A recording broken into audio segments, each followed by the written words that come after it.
Okay, I think we're live now. Let me go ahead and check my Yeah, we're live. YouTube. We're live. Cool. Already, let's make sure everything's working good on my page. Yeah. So here I am with Angry Mgtow. I wanted to go ahead and okay, so we're live. Great.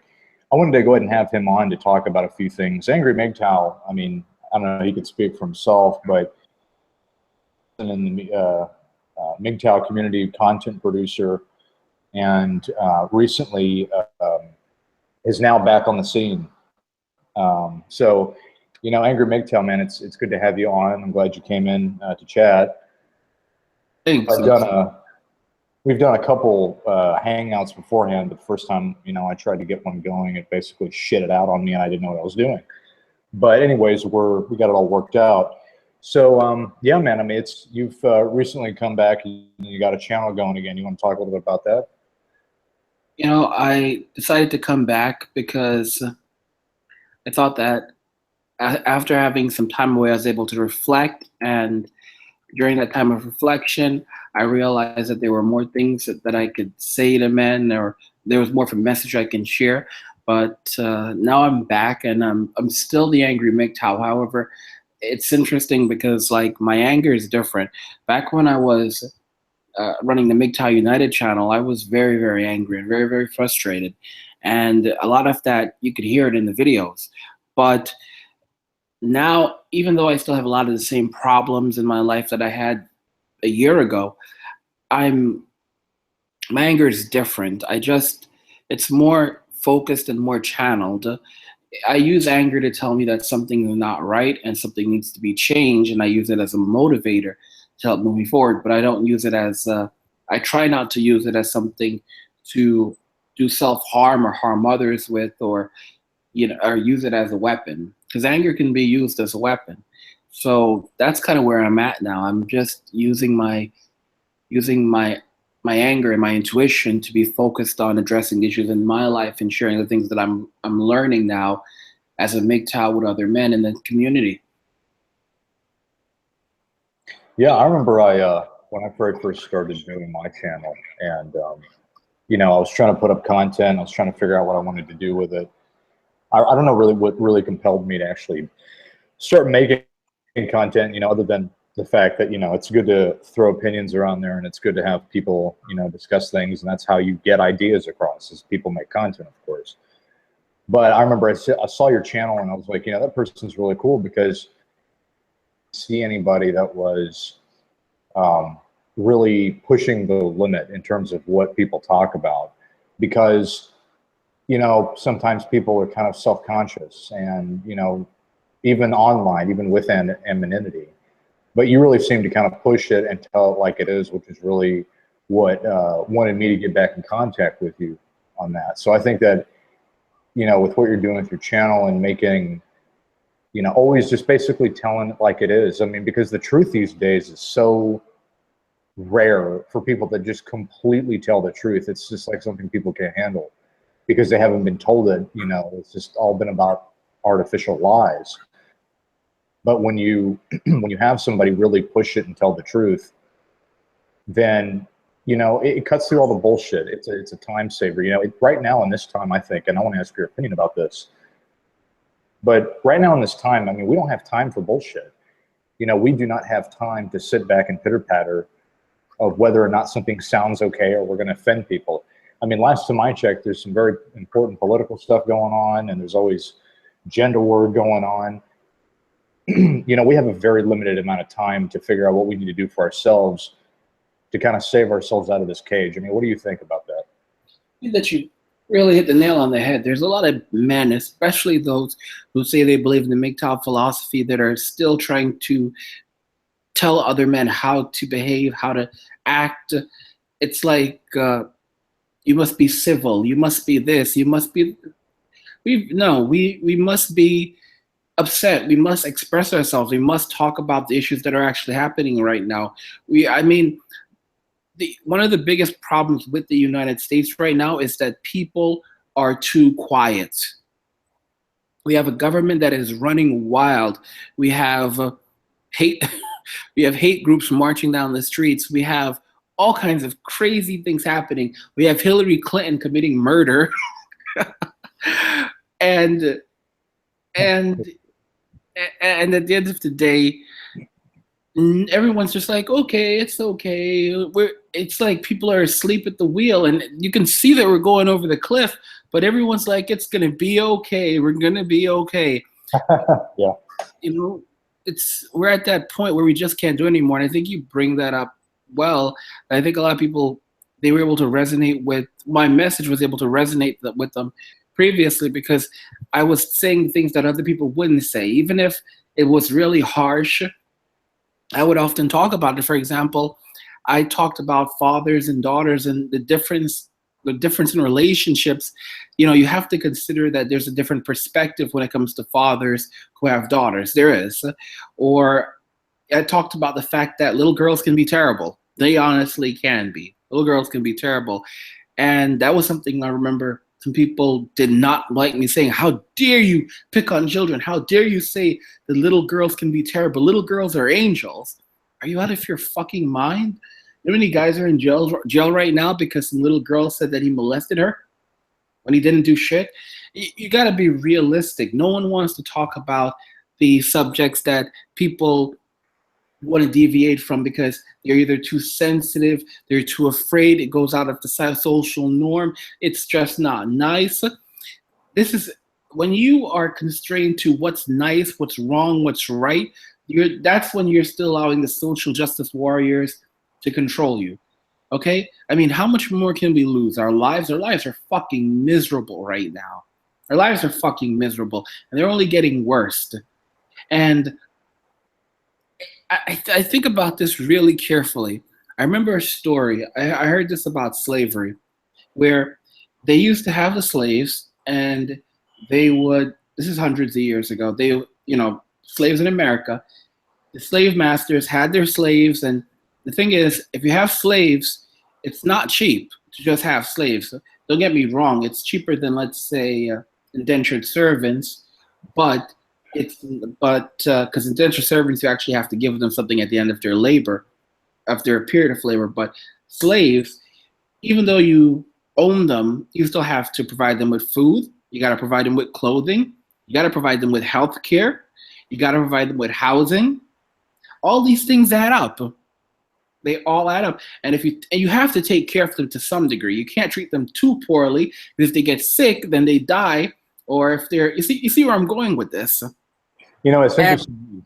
It's interesting that you say that, because I recently was watching this documentary about Walmart, and the people there, the employees there, don't get paid, jack. I mean, so they basically, what happened was, this whole documentary went through how, the employees aren't paid well, they're not treated well. You don't get, they get signed onto this healthcare program that the company offers, and they just kind of get ripped off and screwed off, and they can't make minimum wage, because the company itself is what they had several people on, and several of them were district managers and people that manage the stores and manage a store. They basically said, well, what we do is we go into the system, and the way that we make so much money is that, at least get as much out of our workers as that we can, is we go into the system and we just set back the amount of hours that they work. So if you work like 12-hour shift, they'll set you back 5, or they'll set you back like 3.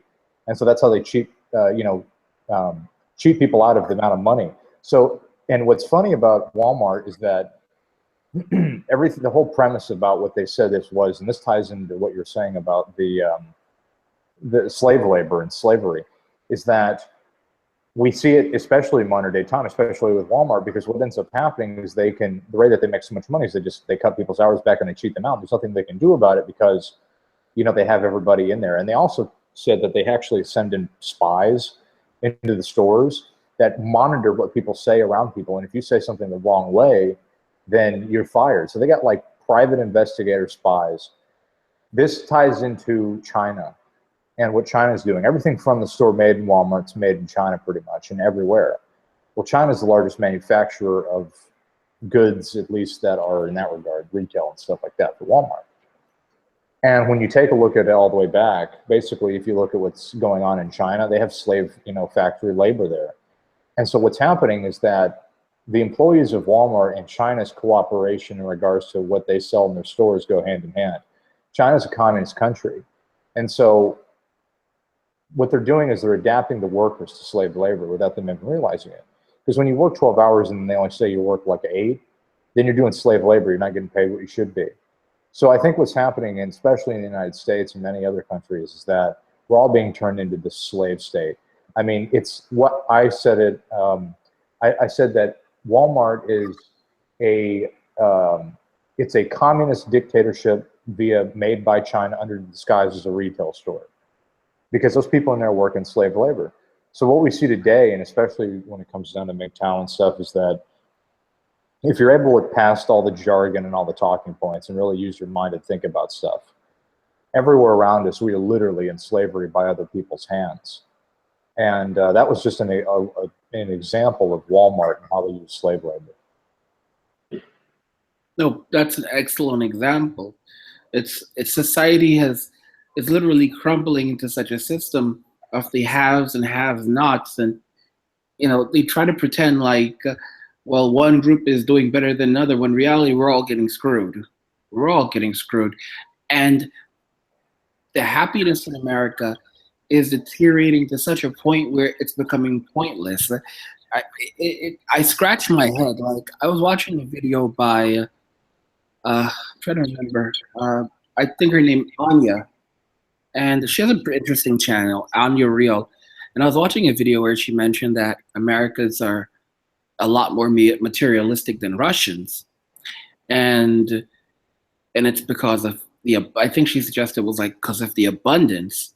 But here's the thing: America, they like to talk about abundance, but a lot of us are not benefiting from this so-called abundance. We work hard for scraps, bits and pieces. It looks like an abundance when it really isn't. And the only ones who are really benefiting from this madness are women who are buying everything on credit, living way outside of their means, and then milking the government for as much as they can when they go broke. That's how it goes. And then, man, our lives just continue to get worse as we pay into a government that really does not care for us. It's absolutely ridiculous. And going back to the point I was making about the slaves, so I was saying that it costs a lot of money to pay for slaves, to take care of a slave, and they found that it was costing them a lot to feed the slaves. So here's what they did. They started giving the slaves, instead of feeding them, they started giving them these tokens, and they can go and exchange the tokens for food. Now, here's the irony. By giving the slaves tokens after they completed work, they were able to give the slaves fewer tokens that was equivalent to less food. So in the end, the slaves would end up getting less food. How insane is that? How absolutely insane is this concept? That's what we're living in today. This is modern day slavery, where we get a few tokens and we exchange it for the basic necessities to live. And when I say the basic, I mean the very basic. When we work a 9 to 5, let's make it very clear. We're not working a 9 to 5. We are exchanging this many hours we're exchanging this many hours of our lives for these many tokens. Okay? That's what we need to be clear about. Yeah. We are selling our lives. We are selling, so I just sold this much of my life for this many tokens. And that's interesting that you say that, because people never look at it that way. They just think, oh, I'm doing something and I get money for it. Really. Because as you said, you're literally trading your lifetime. Time is life. People don't even look that deep into it anymore. Most people are brain dead anyway, but that's, unfortunately, that's the way in the state of how America is right now. They just do not understand that your time is your life, and the more time you spend, the more life your life goes, especially when you're doing manual labor or something like that. It's crazy because people don't seem to get that time isn't free. Time is very limited for all of us. We only have so much time. And as we get older, our time becomes even more valuable because we have less of it. And people are casually giving away their time. Like you said, thinking that they're getting something for it. They're getting so little for it. I mean, it's a miserable way of living that Americans are living right now, and especially men. And I think that's why it's important that we talk and we express what's happening around us, and why we don't feel pressure to keep our mouths closed in the face of social justice warriors. What are they going to do? Shame us? Punish us? What? Many of us have very little. Many of us have gone through either divorces, or we've gone through difficult situations. Many of us we're just either rebuilding, or we've already seen the insides of hell. What more are you going to do to us? What more are you going to shame us with? You're going to spread our names on social media, you fucking harpies? I mean, life is just so miserable at this fucking point that you just have to say at some point, what the fuck are you going to do to me that hasn't already been done? Yeah, I mean, I agree. And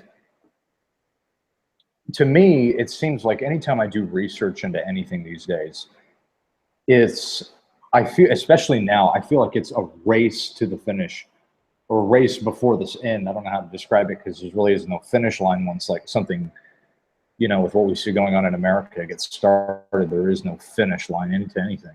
But it's a race to the end of whatever timeline or deadline, to learn as much as we can, as quick as we can, form networks, meet people that we can get along with, before something like internet censorship might happen. And if that happens, then our options are dramatically limited. I mean, going back to Mgtow and how this all ties into what I'm trying to say is that we've managed to be given this information about how to avoid one of the biggest entrapments of slavery in modern day existence that I've ever seen or known of.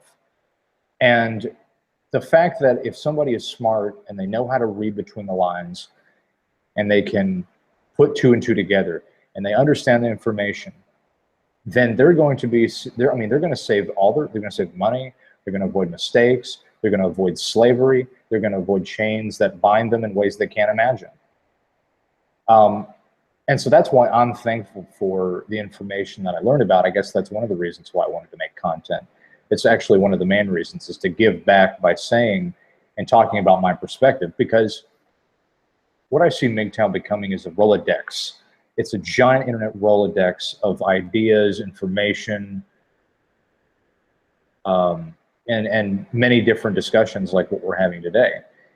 And when we know how bad things are getting, and we have an outlet or a network to basically gather as much information as we can to avoid whatever bullshit that we might be having to go through. And because of that, I think that we have something going for us. I think that we're tapping into something that we don't even know how big it is yet. But my whole point is just that we really are in limited time, and we have to utilize it the best we can, which is why, I stopped fucking around with women. I stopped going on the dating sites. I realized from the information that I learned about, and I'll throw this back to you, is that our time is limited. And for me personally, it's a rush. It is a race to know as much as I can and gather as much knowledge as I can, so that whatever happens in the future, I'll be prepared maybe a little bit. I agree. I agree with you. Now, when it comes to knowledge, I'm realizing that it's so much more important to gain practical knowledge. Practical knowledge is being able to actually make a fire, or build a fucking hut, or survive. Basic skills that human beings need to have. And it's not, some people listening will say this sounds absolutely silly, but it really isn't. I mean, people don't seem to get that. If I'll give you an example, George Carlin, he made a joke once. It wasn't a joke, actually. He said, "I finally figured out how to destroy civilization, how to destroy everything in one go. And he says, I'll tell you how. Get rid of electricity. Think about that. Dude, I mean, it's so crazy that, I mean, but, you know, you shut the power down and people are going to go fucking ape shit like apes getting pepper sprayed, man. That's it. That's everything. He was, that was absolutely it. And the feasibility of something like that happening is not impossible. It's very, very practical that the power could disappear. And with the power goes everything. Goes healthcare, that goes food, that goes transportation, that there goes the world. And people don't seem to get that having practical skills, the skills that our forefathers had, skills that the people before the boomers had, the good for nothing boomers, those people had the basic skills. We need to get in touch with those basic skills again, learning how to care for ourselves. I remember one of the things that a feminist said is that they need to kill the male survivalist instinct. And that's something I had to laugh about. You know, I'm glad you brought that up, because I made a video once talking about eugenics and how feminism was eugenics. And because when we look at what this ideology is pushing on society right now, we see, number one, feminism is rooted in Marxist, the Marxist area of things, a communist type of ideology that came out of that kind of stuff, or was built in that area, or whatever it might be. But so much of that ideology comes from slavery up to the utmost, which is what communism is. It's complete and utter, total desolation and slavery. So with an ideology like that, you know, quote unquote free country like America, I mean, it's like taking pure sugar and pouring it on an ant hive. You can't get enough people on it fast enough to see how quick it's going to destroy everything. And I mean, these are dangerous people, and they have destroyed this country with this ideology in ways that people don't even comprehend. They've ruined the family. They've ruined the government. Well, the government was already ruined, but now it's even more ruined because they're actually putting people in positions of power that buy into this garbage, and that's their agenda. Not just only did they ruin the family, but what they did was they started a whole nother cell that will continue to keep growing with things like replacing men in the family, which is what feminism was designed to do, so that the government can come in, take the welfare money, redistribute it through the family so that they incentivize women to not have men in the house. And then you have a generation after generation after generation of destroyed, mentally insane, mentally ill, brainwashed, and ideologies pumped full of their heads. The only other explanation I could come for something like that is eugenics, because what's happening is that they're allowing their kids to be under the subsidiary of the government's rule. It doesn't have anything to do with parenting. So that what the government can do is test out, like a lab rat, their different ideologies with their children that do not have a man in the house, because number one, it's not complete familial bond, and second of all, there's no authority figure to say what goes on and what doesn't go on. So they can go in there, and I mean, that's pure eugenics, by dictating what the future of the generations are going to be via testing out different ideologies and brainwashing. What do you think about that? I know that's very technical, but I mean, I've been thinking about this for so long now that it just makes my brain hurt. I think that it makes a lot of sense. I think we've been seeing it. I mean, they've been doing just that since the 60s, moving men out of the house and basically the government coming in, and in exchange for resources, the woman basically gives up their power. The woman basically allows the government to raise their child and to influence their child, and it goes generation after generation until you have an army of socialists and communists that are been brainwashed by a system that's been created to literally control them and control society. It's absolutely true, and I think we talked about this last time in one of the previous hangouts. I referenced Star Trek, and I mentioned that when it comes to eugenics, there was actually in In Star Trek, they had World War III occurred, and what actually caused World War III and World War III actually ended up going on for something like 3 decades or something, and in the 21st century. And what actually caused World War III, ironically, was eugenics. It was eugenics, and some people fighting against it, others fighting for it, and there were a lot of people who were saying that no, this is the way we need to do things, and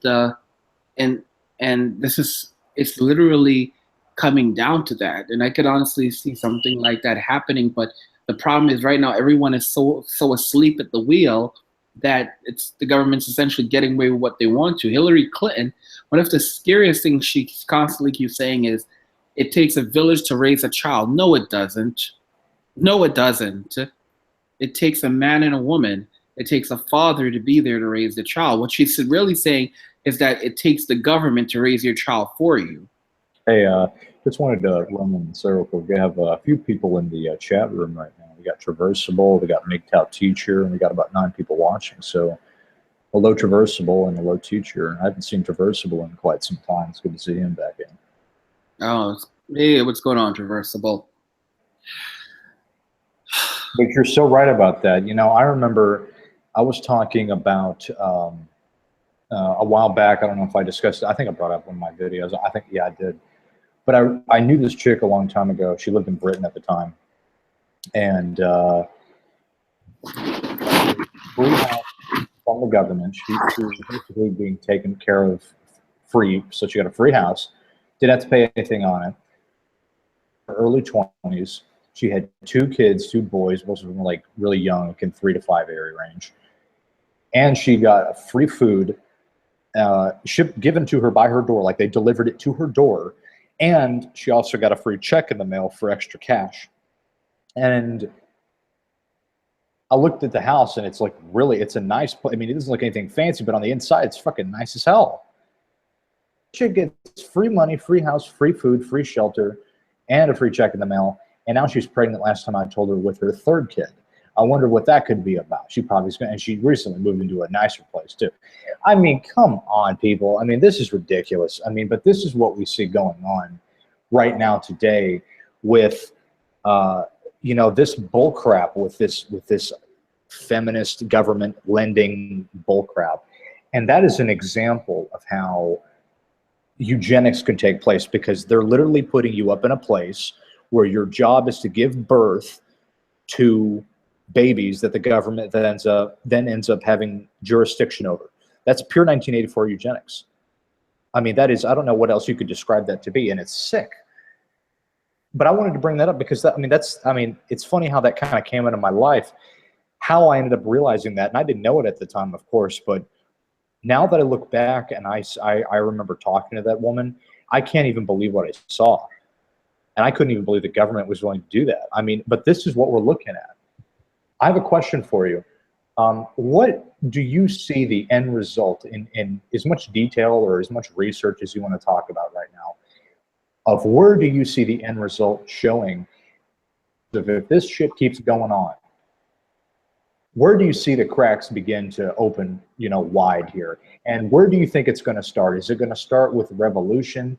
Or do you think it's really going to start in the household with all this feminism stuff? Meaning that we're going to see a dramatic explosion where people just fucking snap and then that's it? I mean, or I think it's going to be a slow thing. I mean, what do you think about that? I know it's a word that really fucked up, but I think you know what I mean.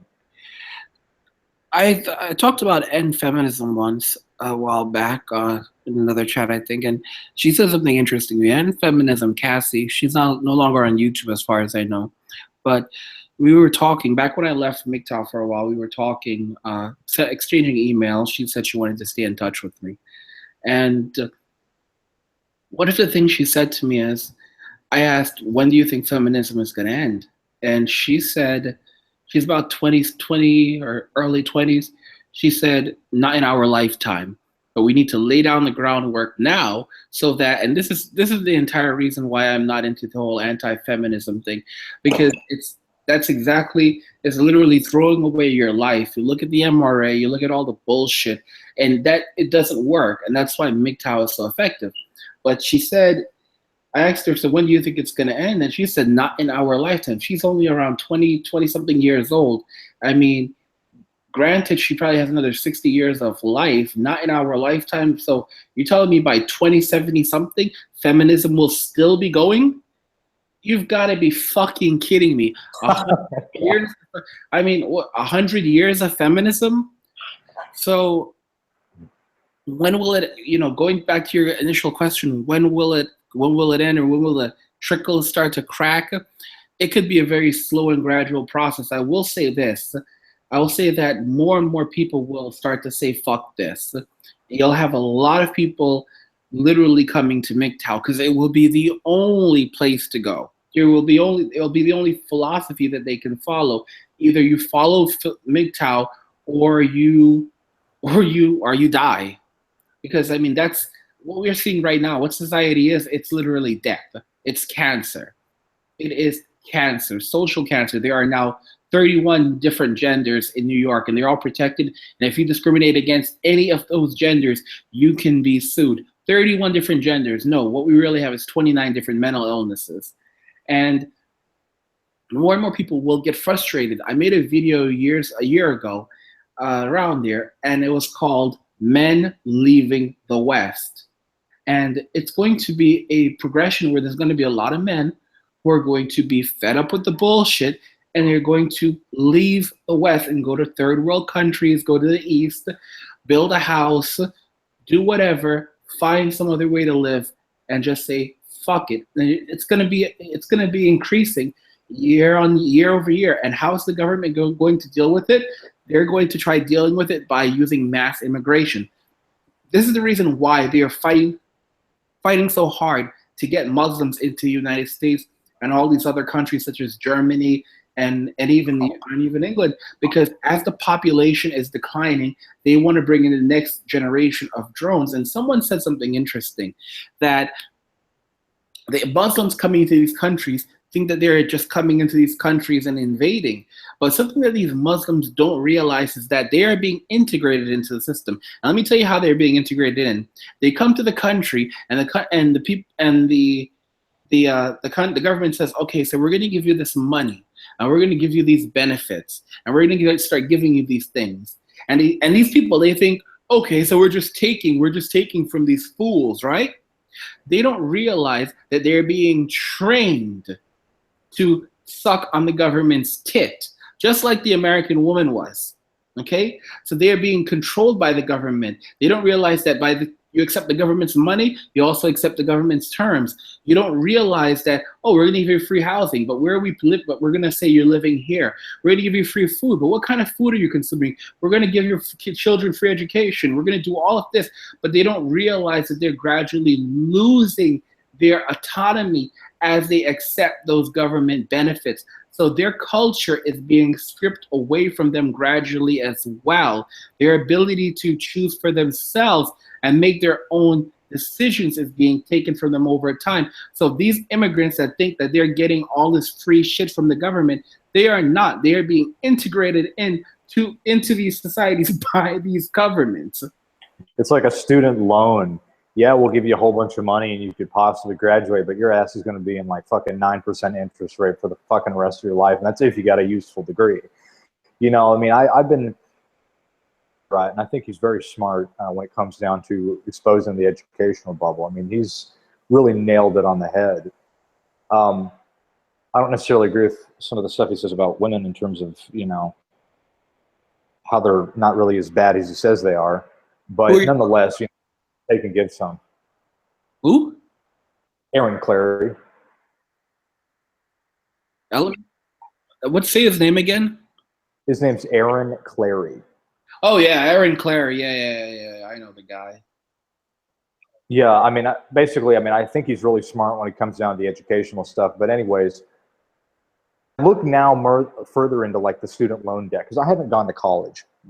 I'm still in my early 20s. But what I'm seeing is that all these people now are going into debt. Most people go into student loan debt. But what's happening is that they are telling people that you go major and do what you want. You do with the money, you know, do what your heart does or whatever it's called, and the money will follow. Do what you love and the money will follow. that is that's an artificially created construct. Nowadays, because of the internet, it is so easy to create an artificial construct of getting people to buy into some bullshit now that people are just, they're falling for it hook, bait, and sinker because of YouTube. You know, there's different platforms that people get things out on. And it's very, if you know how to talk to people, you know how to do that kind of stuff, then you can get people to buy into just about anything. So that's why I haven't gone to college yet. And also college is basically just high school 2.0, number one. And number two, it is an indoctrination center now. I mean, I just read an article in the Drudge Report that says that basically some college is now going to be offering social justice warrior, a degree in social justice warrior bullshit. This is exactly what you said when you meant that they're going to be indoctrinating the next generation of sleeper drones to go and carry out the useful idiot bullcrap that the government spews out of. I tell people, don't, especially guys out there, don't go to college right away. Wait and see what you can do. You know, go into the trades, try to get yourself a job doing that. But right now, the way that the economy's going, and the way that they're pushing all this indoctrination crap, it's all going to be a whole nother lie. And it's the biggest racket I've ever seen in my life, is the college racket. The college scam that's going on right now. One thing I laugh about is the fact that these women seem to think that that the government, daddy government, is going to at some point let them be free from these student loans. Women are increasingly getting these useless degrees, increasingly, and they're going to continue to get these useless degrees as time passes by, because there's more bullshit than ever now saying that fuck math, fuck science, fuck all of that. I should be able to go and get a degree as a social justice warrior, just like you said. And when I come out, I should be given a job in STEM, even though I don't even know what the fuck I'm doing. It's literally going down this path. And as we head down this path, these women are going to end up with these useless degrees that are going to get them nowhere. And as more jobs are being automated out and they can't find a job, they're still going to be responsible for these degrees. And the government is going to start taxing them for this. They're going to say, you're going to have to pay this money back. And they're going to be paying this money back for their entire fucking lives. And when I say entire fucking lives, I mean people are going to die with student debt. They are going to die with student debt. And then when they die with student debt, the government will confiscate any resources that they had. So most young people won't even have a house. But any resource, any assets that they have, there won't be anything left over for the next generation, for their children. That shit will be gone. And I'm saying for their children, a lot of many people in our generation, the millennials, we won't even be having kids. I read something like 1/4 of all millennials will never get married or never have kids, something along those lines.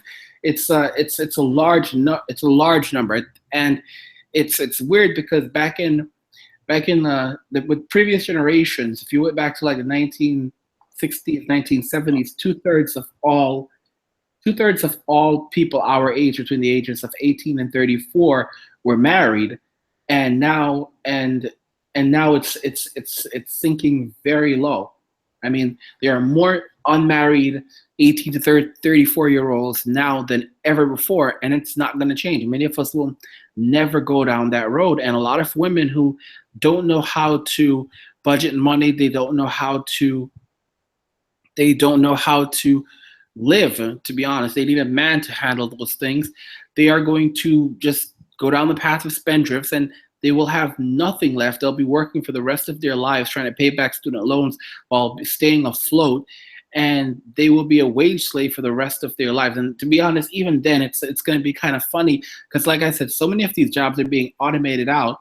I remember reading an article where I think it's Carl's Jr.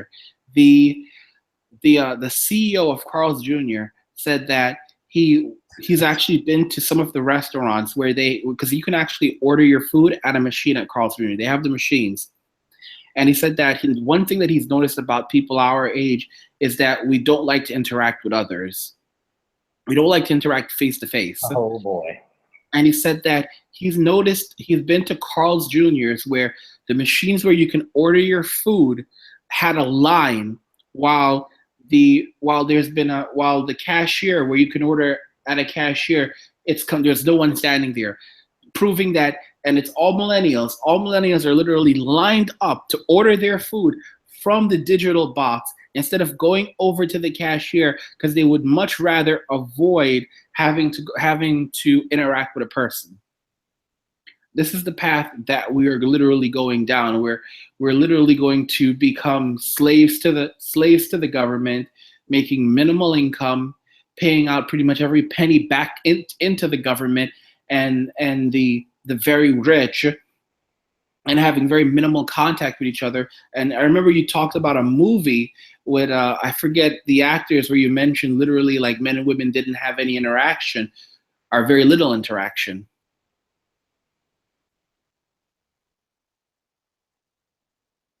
Element? Oh, sorry about that. Yeah, I know the movie was called The Equals with Kristen Stewart, and basically what happened was it was basically describing what 1984 is going to be like in futuristic time, and the movie ended up talking about how basically people, what we see on Twitter going on right now is that emojicons are becoming the new language. Hold on just 1 second. Basically, emojicons are becoming the new language.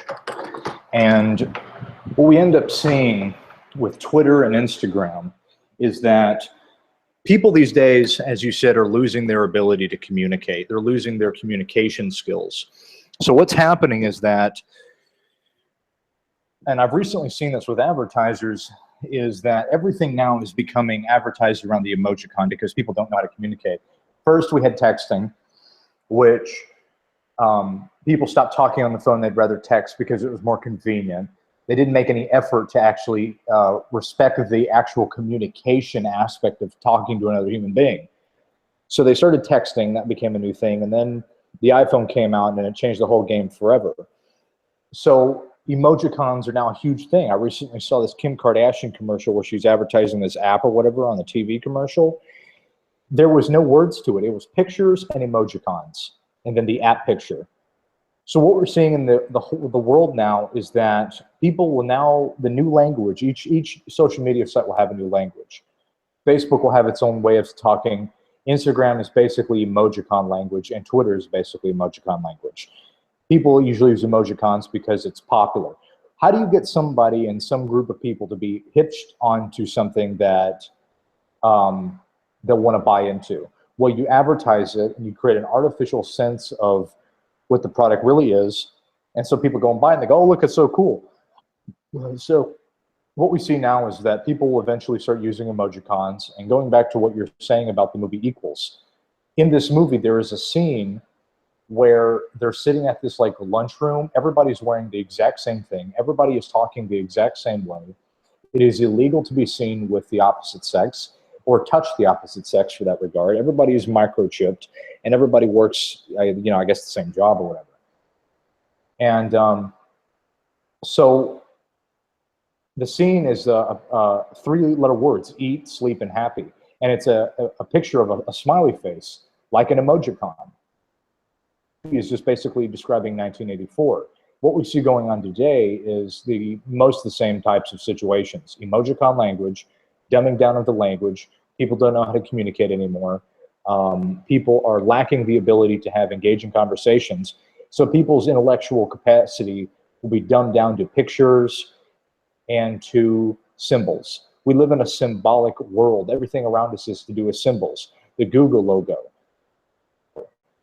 the Facebook logo, the Twitter logo, all these are logos on cars, logos on McDonald's, fast food, restaurants, items, clothing, you name it, there's a logo on it.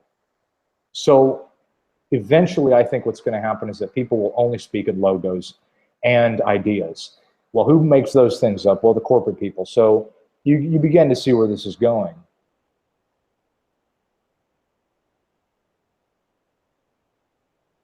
No, most certainly. Yeah. Sir. But that movie Equals, that's basically what that was about. 1984 in a nutshell. this is kind of what we see going on today, and it's frightening because people are stupid now. I mean, they just don't know how to communicate. They don't know how to talk. They don't know how to do really anything that, you know, represents any kind of reasonable communication. I think that we're headed towards something very evil and very, very evil. And we don't have time anymore to question or to rationalize or to hope things turn out okay. I think we have to be ready, and we got to get prepared, learn as much as we can to help our lives go as easy as it can. But I don't feel sorry for people that don't get it anymore, because I don't have the time to. And what this all ties into feminism and all these other ideologies and how women act like a bunch of narcissistic sociopaths, I don't have time for it anymore. I've taken 5,000 red pills. I'm going down the rabbit hole, and there's no going back. And, you know, right now we're in a do or die situation. This is red coat alert. You know, we're going in. And all this stupid shit, all these ridiculous ideologies, they will either destroy us or we will break free for them. Regardless of what happens, I know what I know, and I'm just going to get myself prepared, you know? Definitely. Definitely. And I think that that's all we can realistically do. At the same time, going back to what Cassie had said about, you know, she didn't see feminism ending in our lifetime, there's something we have to consider. It seems like right now, it seems like there's like no end in sight. But I will say this. The Great Recession caught people off guard. No one expected the Great Recession to happen, and it did. And it wiped out the housing market. I mean, it was pretty severe. And my point is this. We're spending more recklessly now than ever before. I mean, trillions of dollars are just disappearing from the country. There's so much corruption happening, and everyone believes that another recession cannot happen at this point.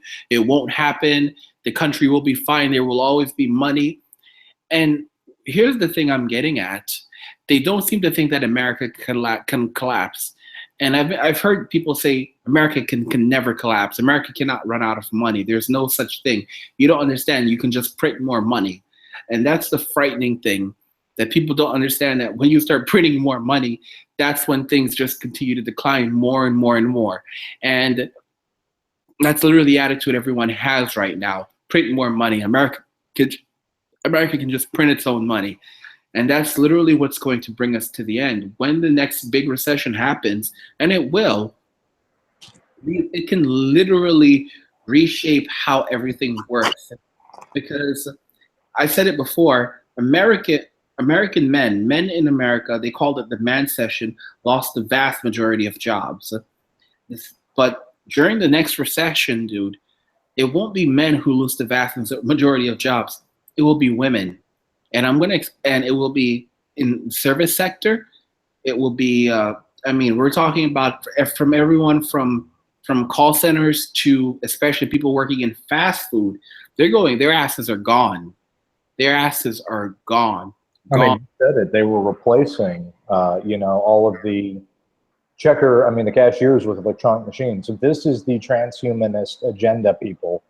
You know, I keep telling people, I've started to talk more and more about this stuff, because at some point you can't see you begin to see the forest from the trees, you know, and you don't. I guess I don't know how to say it. I mean, if you know what you see and you know what you're looking out for, then you're going to see it. I mean, everything's being replaced by robots, which means that we won't have any more jobs anymore, or if we do, they will be centered around technology. I said it with the emojicons becoming the new language. I see it with advertising now becoming the new language. Things are all in symbols and emojicons and pictures. No words on the screen so that nobody can read it. No reading. There's no reading on anything. You know, it's very dumbed down. And when you see fast food starting to do it, you know that we're already on the front page. You get people with food, you keep them happy, and you get people with quick and easy service. Did you send Traversable a link yet? Let's see. Oh, okay. Yeah. I asked him if he wanted to get on. I didn't see. Okay. Yeah. Trav, I'll send you a link right now. But we see this going on every day around us, and you get them with food, and you get them with technology and you got the people already on board. You know, I mean, what is the most controversial thing that you could say right now in terms of what you think about the feminist movement and what we as guys see of the reality, if you know what I mean? What is the most controversial thing I could say?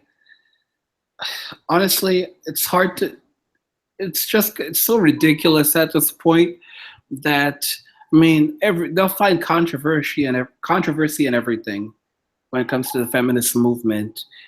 I mean, feminism is cancer, and then they lash out. I think I like the position that you took a moment ago when you said we're done with this. We don't have time for it anymore. You know, we're beyond that. That's what Mgtow is supposed to be. We've tried that. We've tried that before. Fuck your controversies. Fuck your nonsense. Fuck your complaining. You know, if you want to, you know, and fuck those who don't get it. That's where I'm at right now, because trying to even decipher what's going on with feminism or what's this, or it's still like looking inside of the matrix. Right now, we're gonna die if we don't focus on ourselves. Like, we will literally die. I've talked about this before, that you can starve to death in America, and people don't know this, that I think it was Paul Wilson who mentioned this to me. He said something like they did a study, and they found that every person is something like 48 or 72 hours away from starving. It's pretty ridiculous. The average person does not have that much food. Yeah, I mean, if the grocery stores go down, you're fucked. They only have like 2 days of food minimum, if that. Exactly. And literally, if the trucks aren't running to deliver food to the grocery stores, you know, I mean, it's literally as simple as that.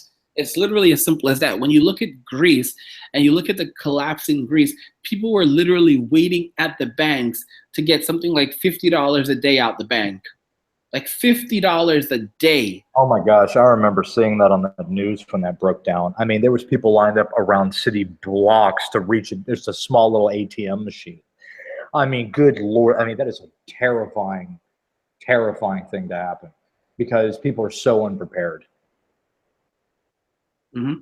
Give me a moment. I'll be right back. Yeah, I'm going to see if I can't reach Traversal here. Yeah, Traversal, I sent you an invite there, so I think you should get it. If you don't get it, let me know in the comments section.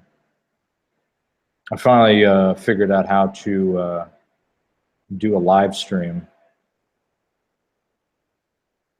Let's see. Let me check the comments.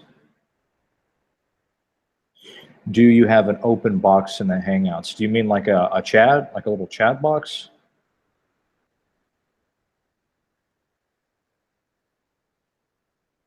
I sent you the invite via the Hangout where it says invite people, so.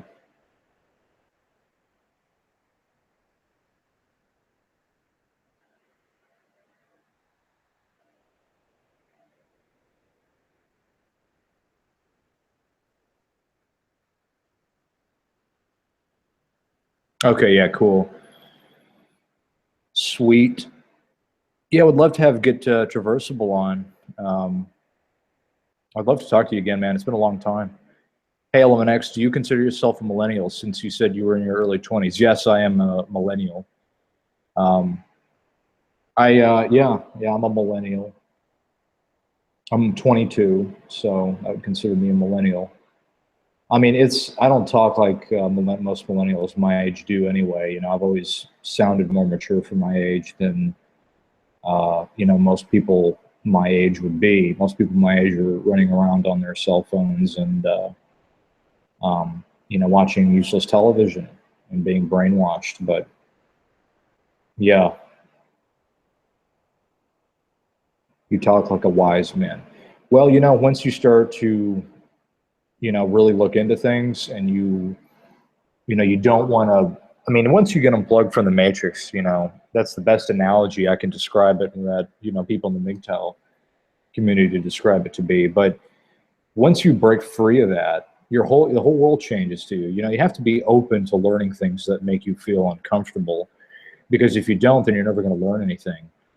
You know, it sounds like common sense, which it is, but you know, that requires you to actually think about something and to you know, have the ability to rationalize and do all those other things. But yeah. You know, I'm back, Element. You said something a moment ago. You said opening yourself to, you know, learning things that make you feel uncomfortable. There's a lot of people right now, especially in the MGTOW, that say that they're following MGTOW, that are afraid of being uncomfortable. They hear about things like George Bush did 9/11, and they immediately say conspiracy theorists. They refuse to ever consider anything outside of the box of what they're being told by the government, of what they're being instructed.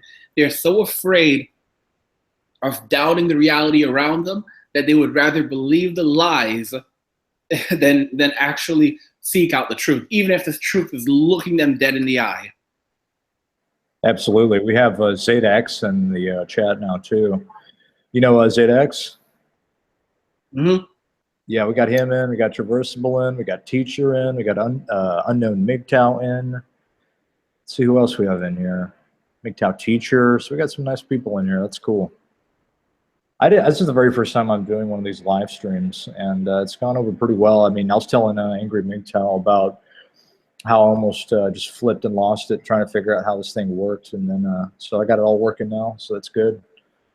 One other thing I wanted to touch upon while we still have a bit of time left is that what I've noticed is that we're going back to limited time and how we don't have much time anymore these days. Everything is, especially just the current condition of the human being, is limited, and time is limited. It's very liberating in a way. It's very liberating to know that you don't have to, you literally do not have to worry about small shit anymore when it comes down to things like feminism. Once you understand what it is, you don't have time for it anymore because you know that there's more important things. It's just like a stepping stone. You go from one step to the other, and you keep going, and you realize that there's way more important things going on in the world right now. To me, I think the most important stuff going on, at least while I'm here in the content producing field and doing stuff in Mgtow, is to get to know as many people as I can, learn as much in different ideologies and what people think about as I can, because knowledge will grow your wealth, you know, and that's really where it's at, because there's a big difference between, you know, being successful as a person versus, you know, not, because it all depends on how much you know. What networks do you know? Who do you know? You know, I mean, who knows how many people are in the Mgtow community all have, you know, they have trade jobs, they know how to fix things, they know about business, and et cetera, et cetera. That's an open Rolodex network for you if you know how to connect with people, you know, to open yourself to different resources. And I think that we really need to see the potential in what we're in. I think we're tapping into something that's much bigger than we think we're tapping into. The ability for us just to sit here and talk and chat like we're doing, you know, is just, it's remarkable. And I think it's really, just over the last month, I've realized that I'm no longer going to waste my time with dealing with mentally ill people anymore. You know, I realize it for what it is. These people that buy, these women that are buying into the feminism and all this other bull crap, I mean, they're mentally ill. You know, it's not, I mean, it would make sense if they're just doing it and they know they're doing it. In many cases they do. But most of the times these people are just mentally ill people. It's like you're trying to convince somebody that a red car is a blue cup. I think it's definitely. And you make a good point that we're beyond that point of argument. Like, we're beyond the point of, is feminism bad? Is feminism not about equality? Is feminism, we're way beyond that point. You know, men and women need to work together. We're way beyond that point. You know, we need to sort this out. We need to sort out the economy. We're way beyond that point. We're at the point right now where we have to focus on ourselves and basically gathering together the skills and any resources we can to take care of ourselves and deal with what's coming. I agree. And I think that, I don't know, I mean, I just almost have a loss for words just describing some of this, because I feel like I know it so well that I've run out of ways to describe it. You know, it really just comes down to, we got to do what we got to do, and that's all it is, you know. And And I think that if we do that, we'll be all right, because these women, I mean, they're fucked. They're screwed. You know, you made a video called Women Running Out of Time or something like that. I mean, they're majoring in useless degrees. The economy sucks. Student loan debt. I mean, you want to get revenge on these people? Go on YouTube and type in student loan debt, okay? And you go see how many people are making videos of themselves, and they're just bawling their eyes up because they have like $100,000 in debt that is collecting interest in a sucky economy with a useless degree. You want your revenge? You go watch those people bawl their eyes out.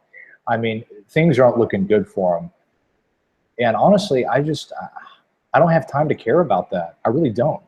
You know, it's like, get yourself out and, you know, get your shit and get out. It's every man for themselves. We tried the best we could to reason when we were back in, you know, the blue pill phases and things like that. We tried to reason with them. We tried to talk to it. Well, you know what? You know, I go by this very simple principle, Angry Mgtow, and I want to know what you think about it. And it's that thoughts create reality. Anything that you think about, you know, it will manifest, you know, your reality, because our thoughts create reality, which is a good example, you know, of this is from the movie The Watchmen, when Rorschach throws that pan of boiling hot oil in that guy's face and he's screaming. You know, we know that isn't real because it's a movie. It was created artificially to make it look real, but in our minds, it's our minds that complete it. You know, in our minds, we see how awful something like that could be because it's an illusion of how, you know, real it looks. We get that reaction from what we think we see to be real. And this is the purpose of predictive programming, what you hear about that term in movies. This is what I think the Matrix really is. It looks to be real, you know, but it isn't. It's in our minds that are putting the final pieces together. This is what I see people talking about, like suspense, especially in like the movie business when I was working in.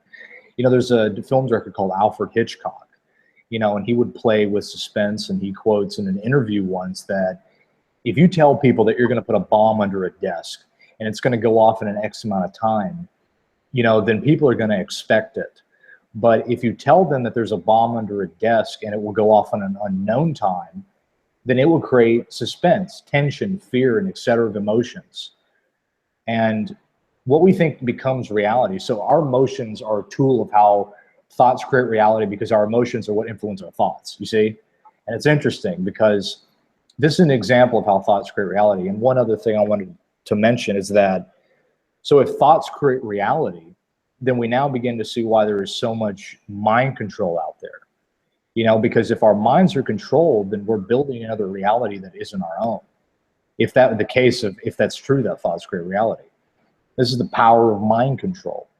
You know, and I wonder whose reality we're really helping build in this case.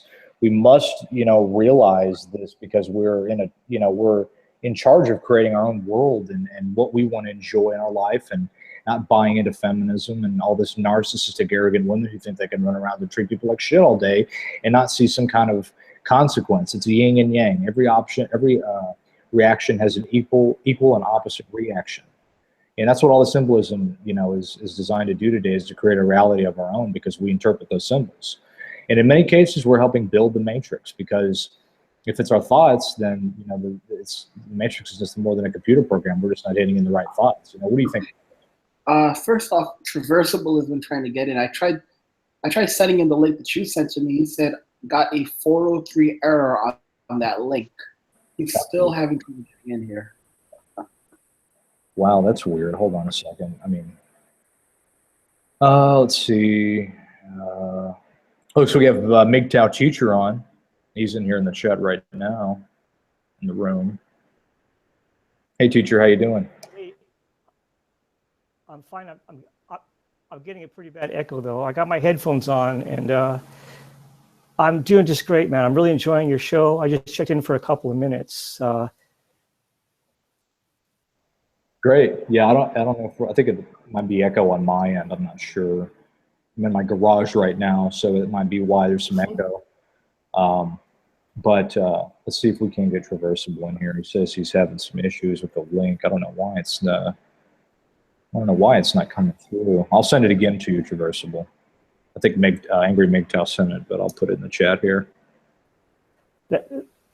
that link you put in the chat worked. That's how I got in. I used the link you put in the chat. That worked for me. Okay, yeah, I put it in the chat there to see if you would get it again. But Angry Mgtow, do you know of Mgtow Teacher by any chance? I don't know if you watch any of his content or whatever. Honestly, I can't. I don't remember any of Mgtow's teacher's videos. Mgtow Teacher, do you know who I am?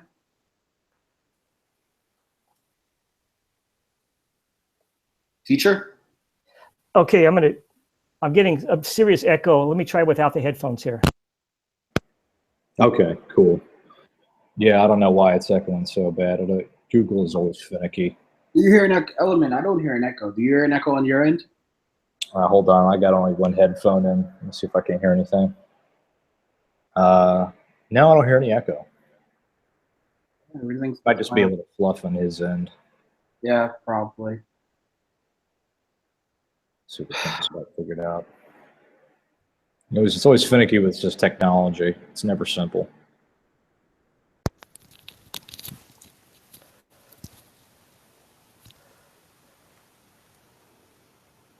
How's that, teacher? Do you have any more echo? Yes, but I will try again. I want to tell Angry that no, I don't know much about him. Heck, I think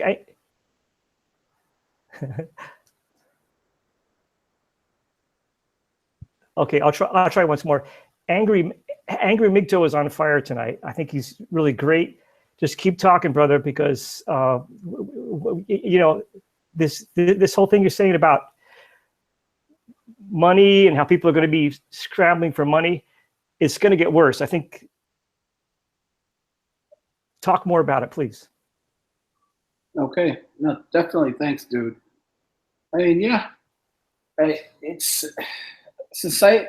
The thing that is the biggest thing that we have to consider right now, and I really wish Traversable was in here. Unfortunately, I know he's still having trouble. He's trying to.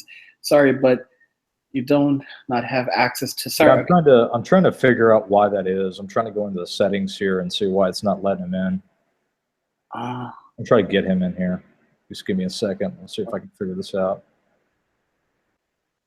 I wonder if it's his Google account or something.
So yeah, guys, Element's still just trying to get Traversable in here, but we're still here. And while he's doing that, I'll just talk a little bit about the fact that as we were saying earlier, a lot of people don't seem to be awake or aware of what's happening. But they're so afraid of not falling into the so-called safety net of the government or of what society should be. They're so afraid of questioning what society is and looking at what society has become that they're beyond reachable at this point. I mean, I said it earlier in the conversation that you can starve to death in America. And it's very easy. I mean, I've been homeless. I've had my own shares of ups and downs, and you can starve to death. You can be homeless very easily. And once you're homeless, it is really difficult to not be homeless anymore. It's really difficult to get back on your feet. People don't realize just how hard it is. It becomes a cycle. And when a lot of people who are a lot less able-bodied than myself, a lot less educated than myself, have a lot less resources than myself, when they hit rock bottom, they will not get back up. They will not come back from that. And if you think things are bad now, things are going to be horrible in the future when there are no jobs, when the jobs at McDonald's, the jobs that require very few skills, those jobs will all be gone. People don't seem to get it. Women are going to take the hardest hit in all of this. They're going to take the hardest hit in all of this because right now, women work in the majority of fields where unskilled labor, or where you don't need to have a lot of skills to do the job. We're talking about customer service. We're talking about food. We're talking about fast food restaurants, food preparation. We're even talking about some of the lower areas in healthcare. Okay, and our data management, data entry, stuff along those lines. But when the shit hits the fan, and trust me, it will, these companies are already working hard to automate these jobs out. And when these jobs are finally automated out in the next several years, these women will not be able to find work. All these useless social justice degrees, social warrior degrees will only see these people with mounting amounts of debt that they cannot pay anything upon. They have no real practical skills. I mean, it's literally going to be that bad. It's going to be that bad. And if society somehow does begin falling apart, practical skills, for example, if power goes out in one region of the United States and it can't go back on, what are you going to do? Light a fire, or are you going to freeze to death? What are you going to do? How are you going to survive? I mean, there's a lot of people who talk about guns in our society. We need to get rid of them. Guess what? The people who have a gun at that point will be the ones who can at least somewhat protect themselves from what's coming, the anarchy that's coming. And a lot of people don't seem to believe that the anarchy is coming. Anarchy is coming for all of us. And it's going to be a global issue. It's going to affect us globally. It's going to be on a global scale. And only the strongest will survive in this matter. You have a lot of these men, I think Reversible refer to them as weak, feminine-minded men. And these feminine-minded men, they're done. They are done. They are at the point where they refuse to change. They're just going to sit and die. You can't even talk to these men anymore. You're going to encounter a lot of these guys in the so-called Mgtow community. You're going to say, well, how are they learning the Mgtow philosophy? Why do they want to have anything to do with the Mgtow philosophy if they are still dancing around the plantation? It's simple, because because right now the plantation is terrible. Things are fucking horrible on the plantation. So they're coming looking for help anywhere they can get it. So they see the Mgtow, they see men who are following the Mgtow philosophy, and then they're trying to get a piece of the action. They're trying to get into the they're trying to gather, they basically see the Mgtow as strong. So they're trying to come and associate with men who are following Mgtow philosophy, but they are not Mgtow themselves, because they are weak, feminine-minded men. And just like a woman cannot be a Mgtow, these men have incorporated so many feminine traits into themselves.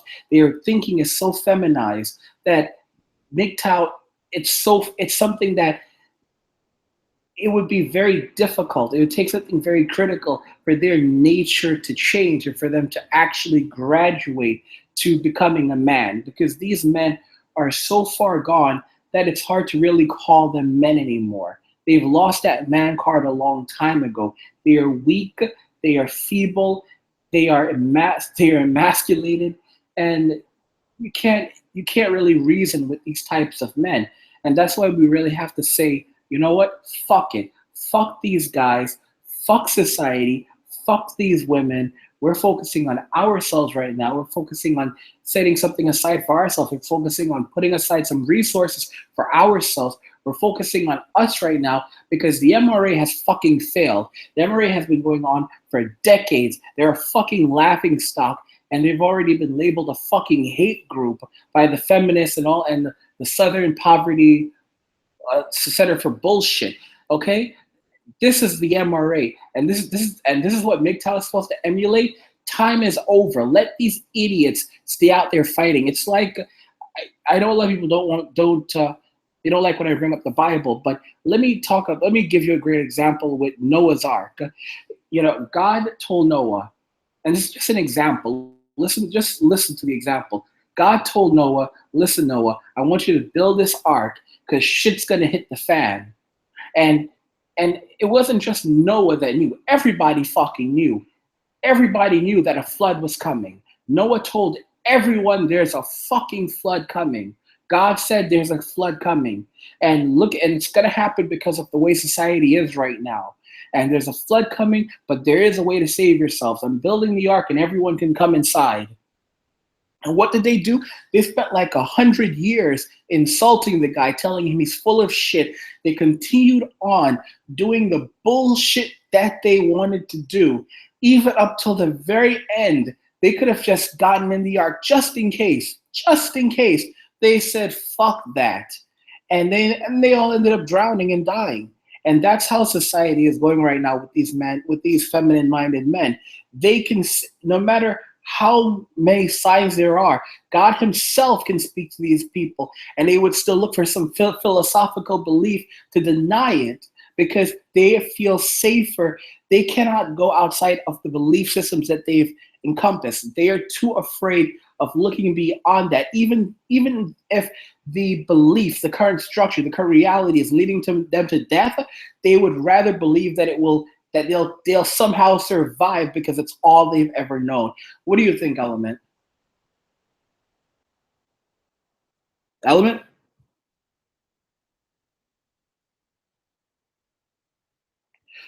Element. So I think Element is still away. But yeah, Rucklius Cartoon Furry, you brought up, you said the Southern Poverty Center for bullshit. Yeah. So, I mean, that's really what we're looking at with this whole situation. We're looking at a society where we as men who are awakened to the bullshit have to be able to stand up and say, we're not taking it anymore. We're not sitting back anymore and letting anyone walk over us. And we're certainly not negotiating. That's one thing Mgtow have to stop doing. We have to stop negotiating. We have to stop with the bullshit. And just so you guys know, the stream might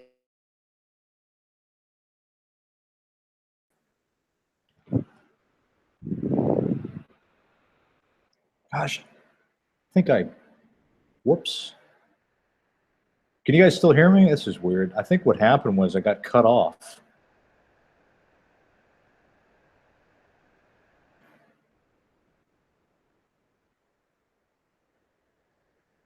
Yeah, I think we might have accidentally got cut off. I think I actually dropped Angry Mgtow. Well, that's... Damn it. yeah, dude, you did get cut off. Yeah, I think we might have accidentally got cut off. I think I actually dropped Angry Mgtow. Well, that's... It's okay, dude. I'm back. Damn it. Yeah, dude, you did get cut off. Yeah, I think we might have accidentally got cut off. I think I actually dropped Angry Mgtow. Hold on. That's... It's okay, dude. I'm back. Damn it. Damn it. You got some serious echo going on over there. Okay, yeah, whoops. Yeah. Thank you sometimes. Bear with us, guys.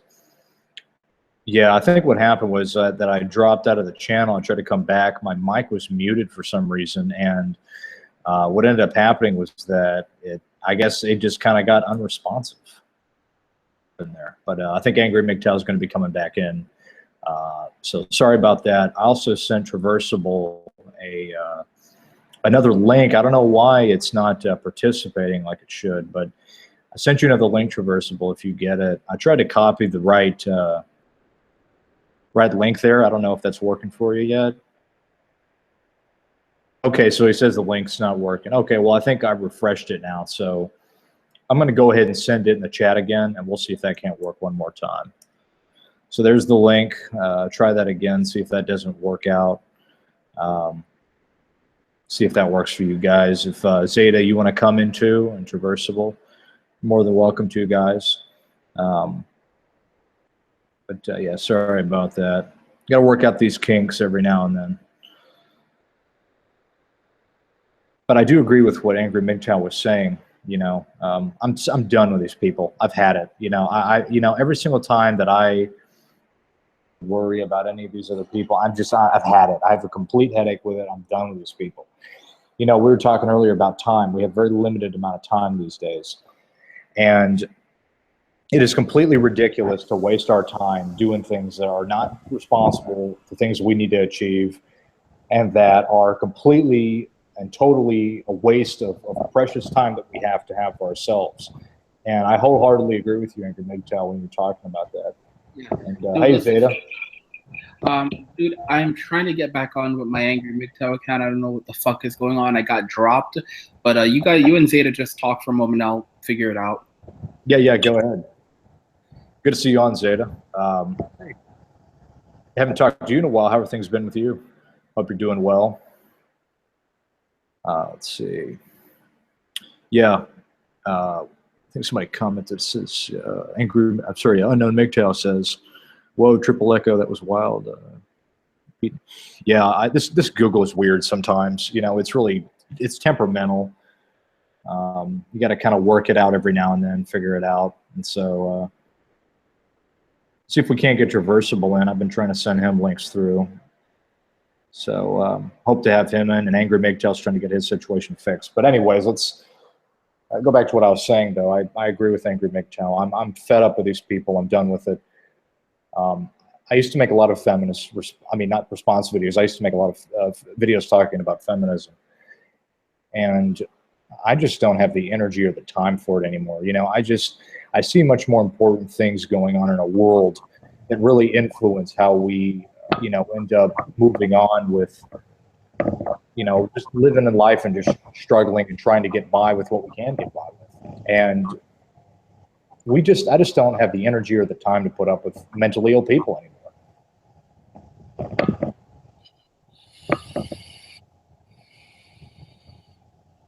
You guys hear me okay? Hey, Zed. Yeah, I can hear you. How you doing? I'm just checking in. I was just testing out here Elminex. You know, Great. and all that. So I'll let you know, I'm just mobile right now, but I'm going to be home in a few minutes, and yeah, I'll be able to join in a few. So I'm just hanging in there just for testing purposes. Great, awesome. Good to see you again. Thanks for coming in. And good of you to put this on a Saturday night. It's cool. Yeah, absolutely. I figured, you know, I wasn't doing anything too exciting, and I had a couple hangouts with Angry Mgtow, and we chatted before we did anything. And actually, I did a previous hangout with him, and he did something, and I didn't catch it. So now I'm finally got it all figured out. So it's something I'll definitely be doing now from now on. Yeah, it'd be really cool if you and Angry Mgtow, they're putting on frequent podcasts, getting guys to join in. That'd be awesome. Oh yeah, absolutely. I mean, I was telling Angry Mgtow that, you know, once you kind of run out of ideas and things to kind of talk about, it's always good to throw up a podcast every now and then, because you can just ramble and you can talk whatever comes to mind. You don't have to be too strict with anything. At least I try not to be. That's the beauty of the podcasts, I find, X, is that it keeps and gets guys current. What's going on? What are you practicing? How are you practicing what you've learned, right? Because let's face it, I mean, me, but I've already gone through the cycle. I mean, it's about, 5 years that I've been around big. And now it's important to, you know, really put everything I've learned into application. Looks like we have Angry Mgtow back, and Traversable is in. Good to see you, Traversable. Hey guys, how you doing? Hey. Okay, that was quite an irritating thing to get that link out. I don't know why it wasn't working. I think what happens is that sometimes the website freezes up and you kind of have to refresh it if you've been on for a while. So I guess that's what happened. I started getting that same 403 error that you got. Yeah. Let me turn off my sound on this other one that I got going. There we go. Oh man, yeah, that was irritating. They want to keep us apart. Yes, they do. Separated. Yeah, yeah. So how you guys doing today? Doing good, doing good. I haven't talked to you in a while, Traversible. How are things doing with you? Oh, good. Been working hard lately. Working on some new things got going. I was looking for cold storage when I was listening to you guys.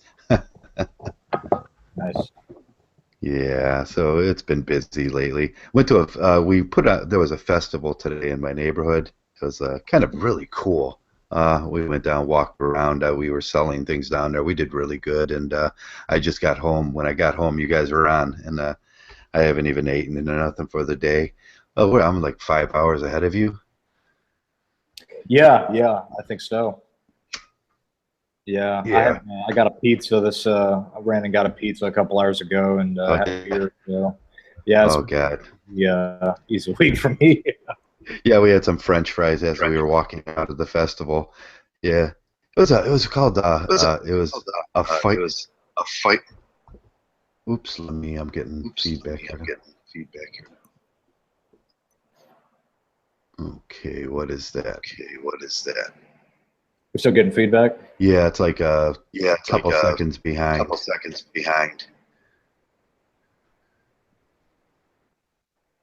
Is that coming from my end by chance? Okay, you're fine. It's just maybe it's me. Hmm. Let me see about that. Okay, that's Yeah, better. I this think it was technology. links. Yeah, it was links. Okay, I was I went out to it's called the Firefish Festival. And at the end, I don't know if the river area where I live and the Black River, they floated this barge up and it had a 30-foot effigy of a fish on there. And it was like a Burning Man festival where they burned the effigy of the fish. Wow. Yeah, so that was pretty, but it was all in all, it was quite a day. Saturdays are cool. I usually take them off, but today had to work. I'm glad it's finally, we're headed towards winter where I'm at in this area. It's we're on our way. It's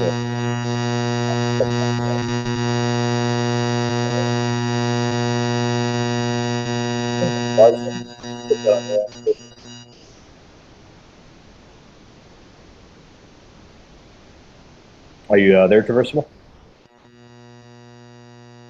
Yeah, there's some real serious feedback on his end. Yeah, I don't know what that is.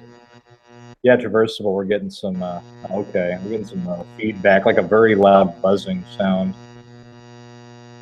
I don't know if your cell phone might be near the computer. But there we go, you're better now. Yeah. How's your audio, Traversible? Yeah, I guess he's getting that sorted out, but yeah, I don't know. I mean, Angry Mgtow. I think people are trying to fuck with us. Okay, is that any better? There you go. Yeah, we hear you. Okay, it's my Wi-Fi headsets. I got you. Yeah, get that feedback. Yeah, I just had to. So they usually work really great, and now it doesn't work.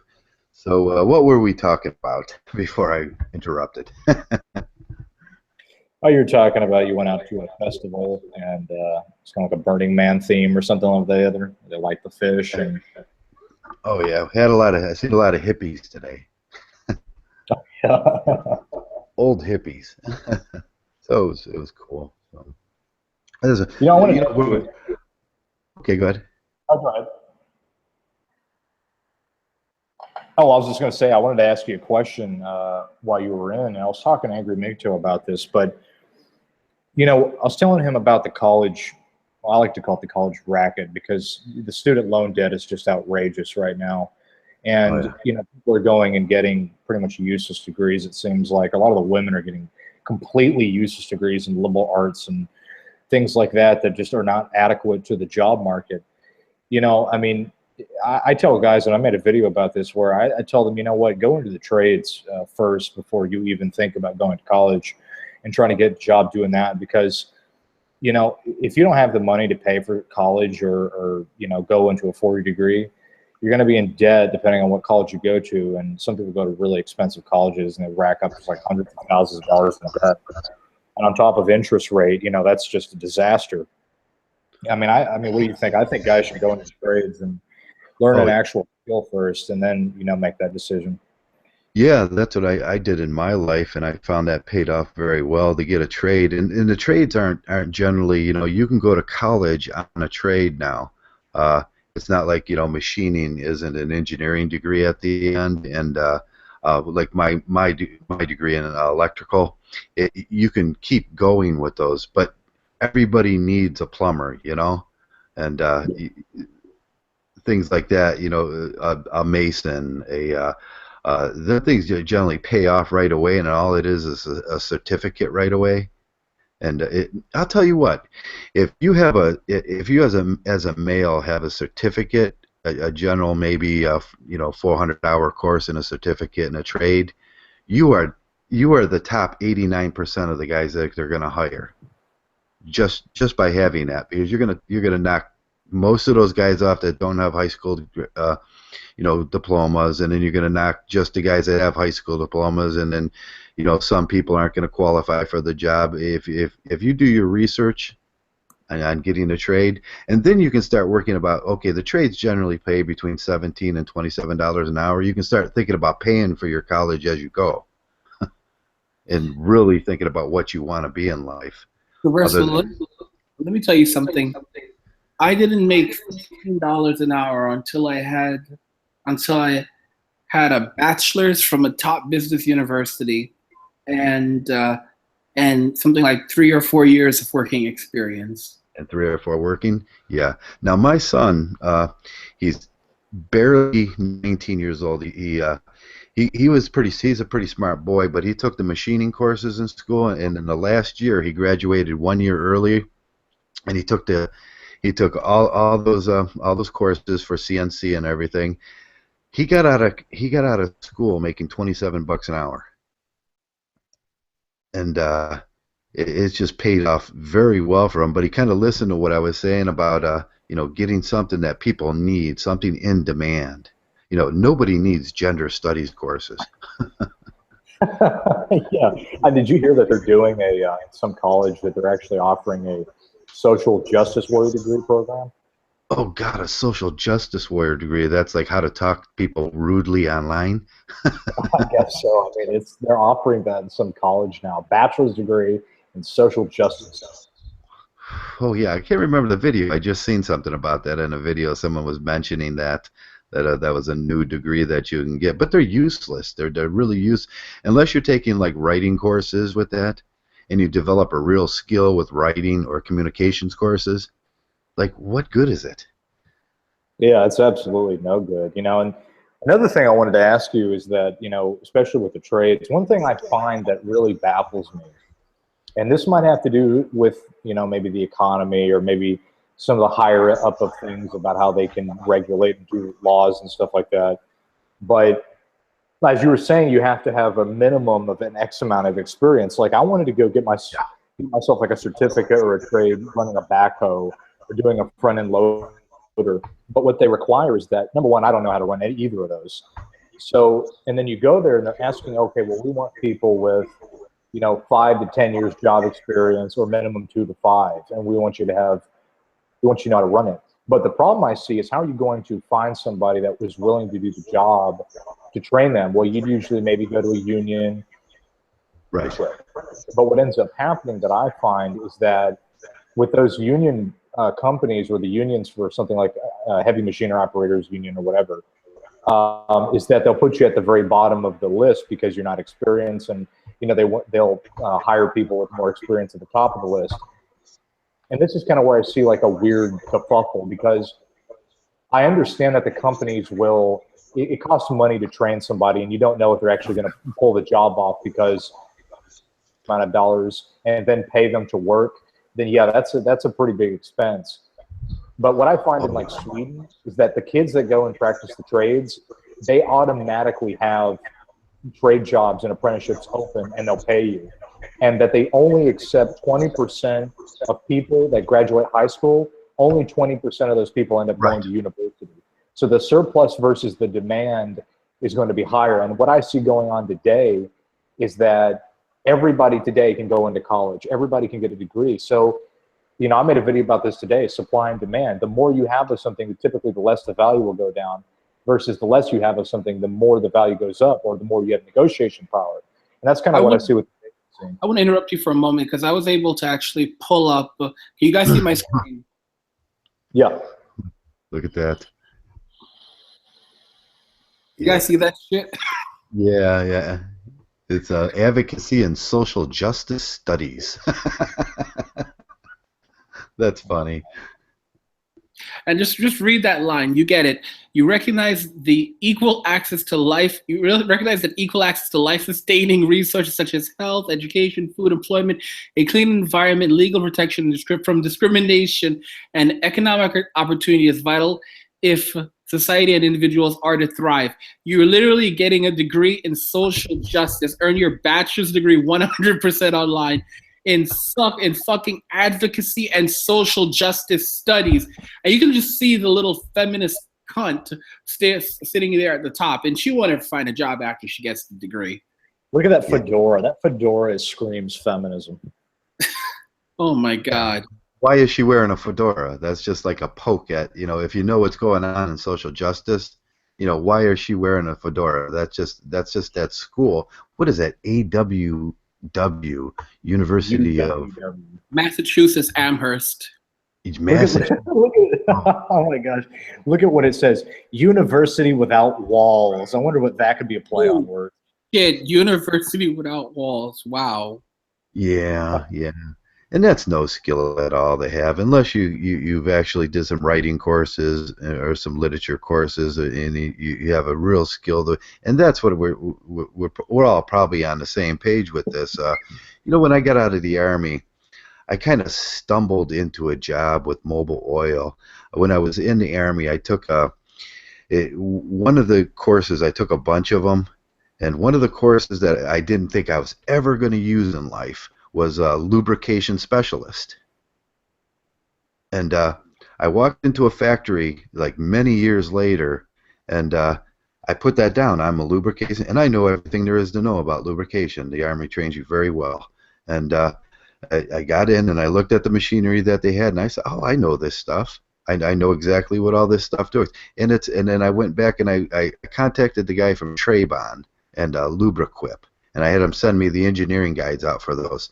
And it was just this little course, but it was a skill, and that company needs it. And every company, you got to think about what the company needs, and that means doing your research on your company that you want to go. You know, you bring it up on, see what they make, look at their equipment, and go, oh, I can fix them parts. I can do the plumbing for these. I can be a maintenance man here, or I can.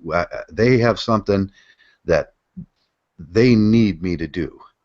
And then you walk in, put your application in, and from there, you'll move right up, and you'll most likely get the job. And I never knew in my life that was, you know, lubrication specialist was a real skill, because when I was 24, 25 years old, what I know about the world, and I didn't know every factory runs on lubrication. And then I just walked into Mobil Oil at that point. So it's those little things, and if you think about these things like PLC control. Or if you can go down to your local vocational school and take PLC control, it's a 40, maybe 50, 65-hour course for $365 up to probably $1,000 something, and that's a minimal expense to pay. And then you have a skill. Those things go from grocery stores to every grocery store counter runs on a PLC.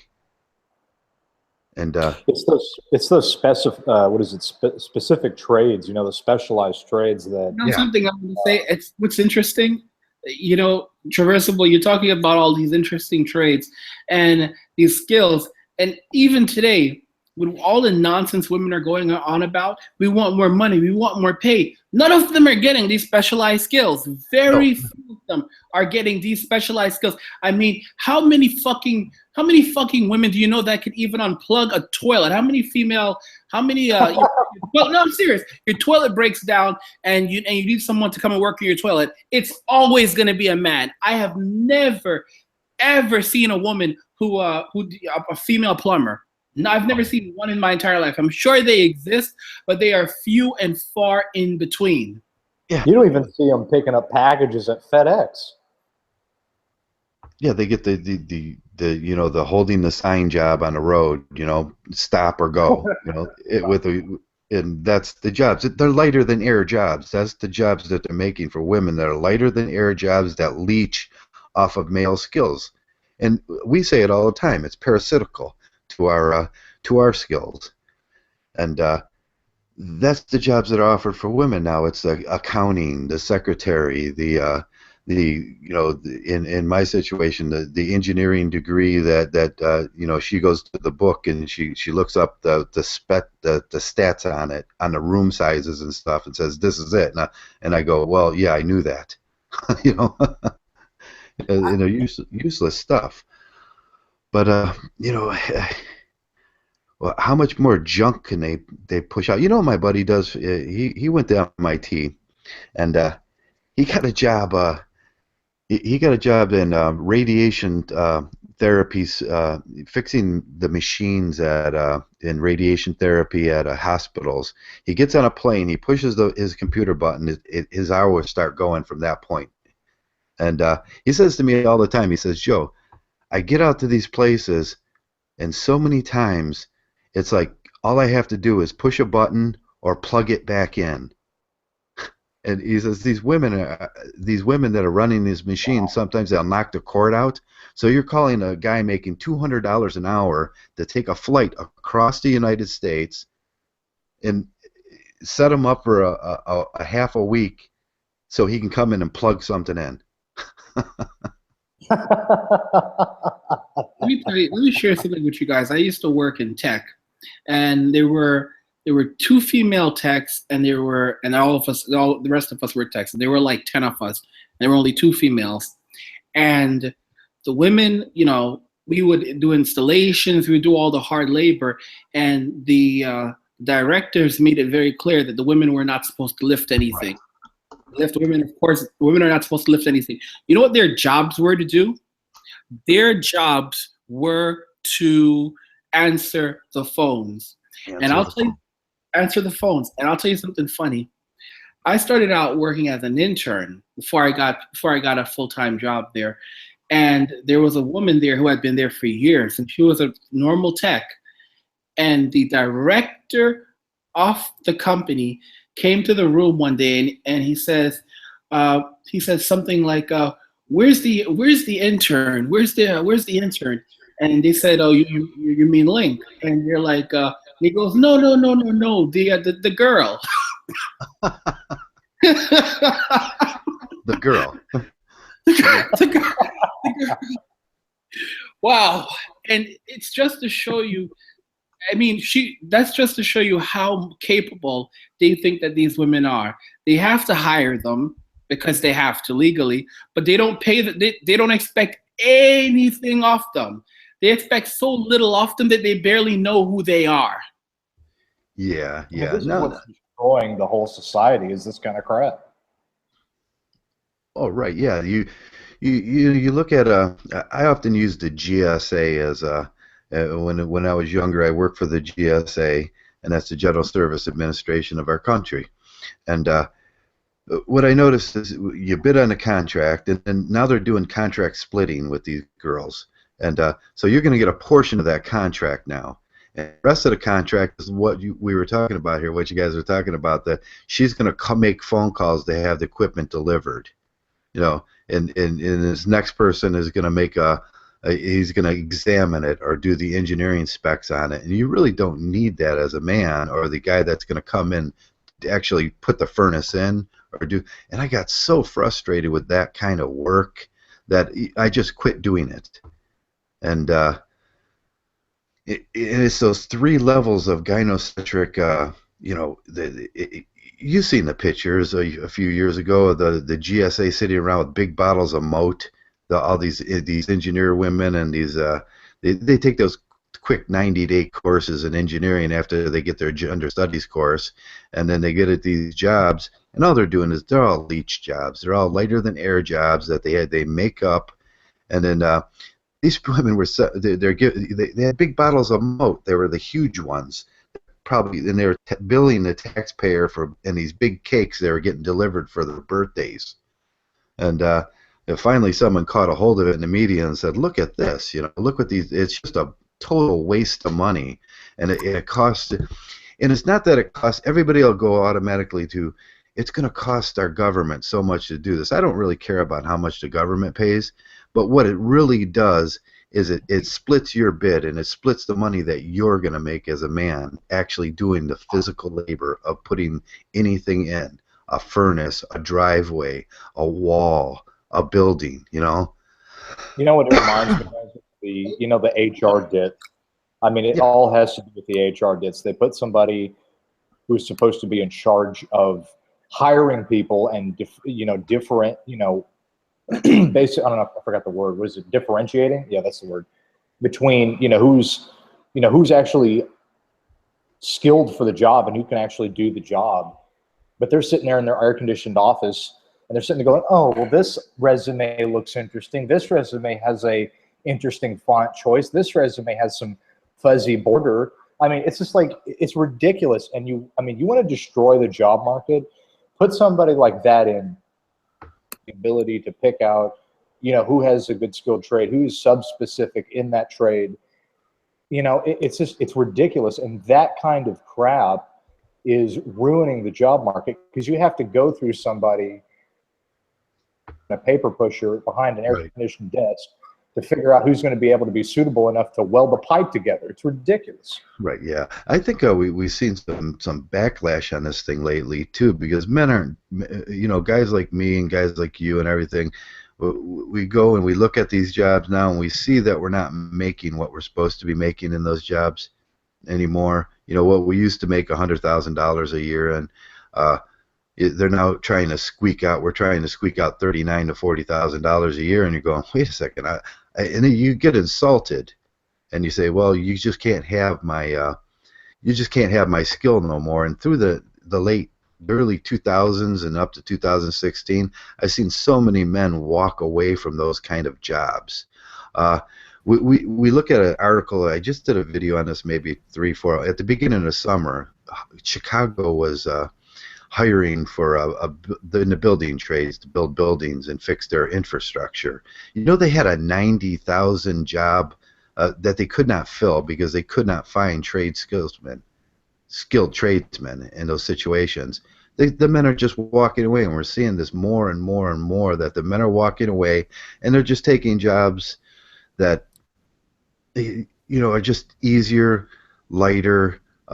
We don't have to do a lot more. If I can make $15 an hour at Wendy's, not having to think about or hanging parts on a line, rather than actually having to think or do physical labor, I'm going to take that job in a second.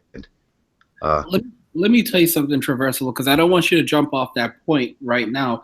That point is one of the most important points that is going to really wreak havoc on society. When men literally start saying, I'll do just enough to get by, buy the things I want, eat pizza every day if I want to, just like you said, Element, because as men, we don't need a lot. I don't know if you're around, Traversable, when I was talking about that example you used about enjoying that fish sandwich. You remember that?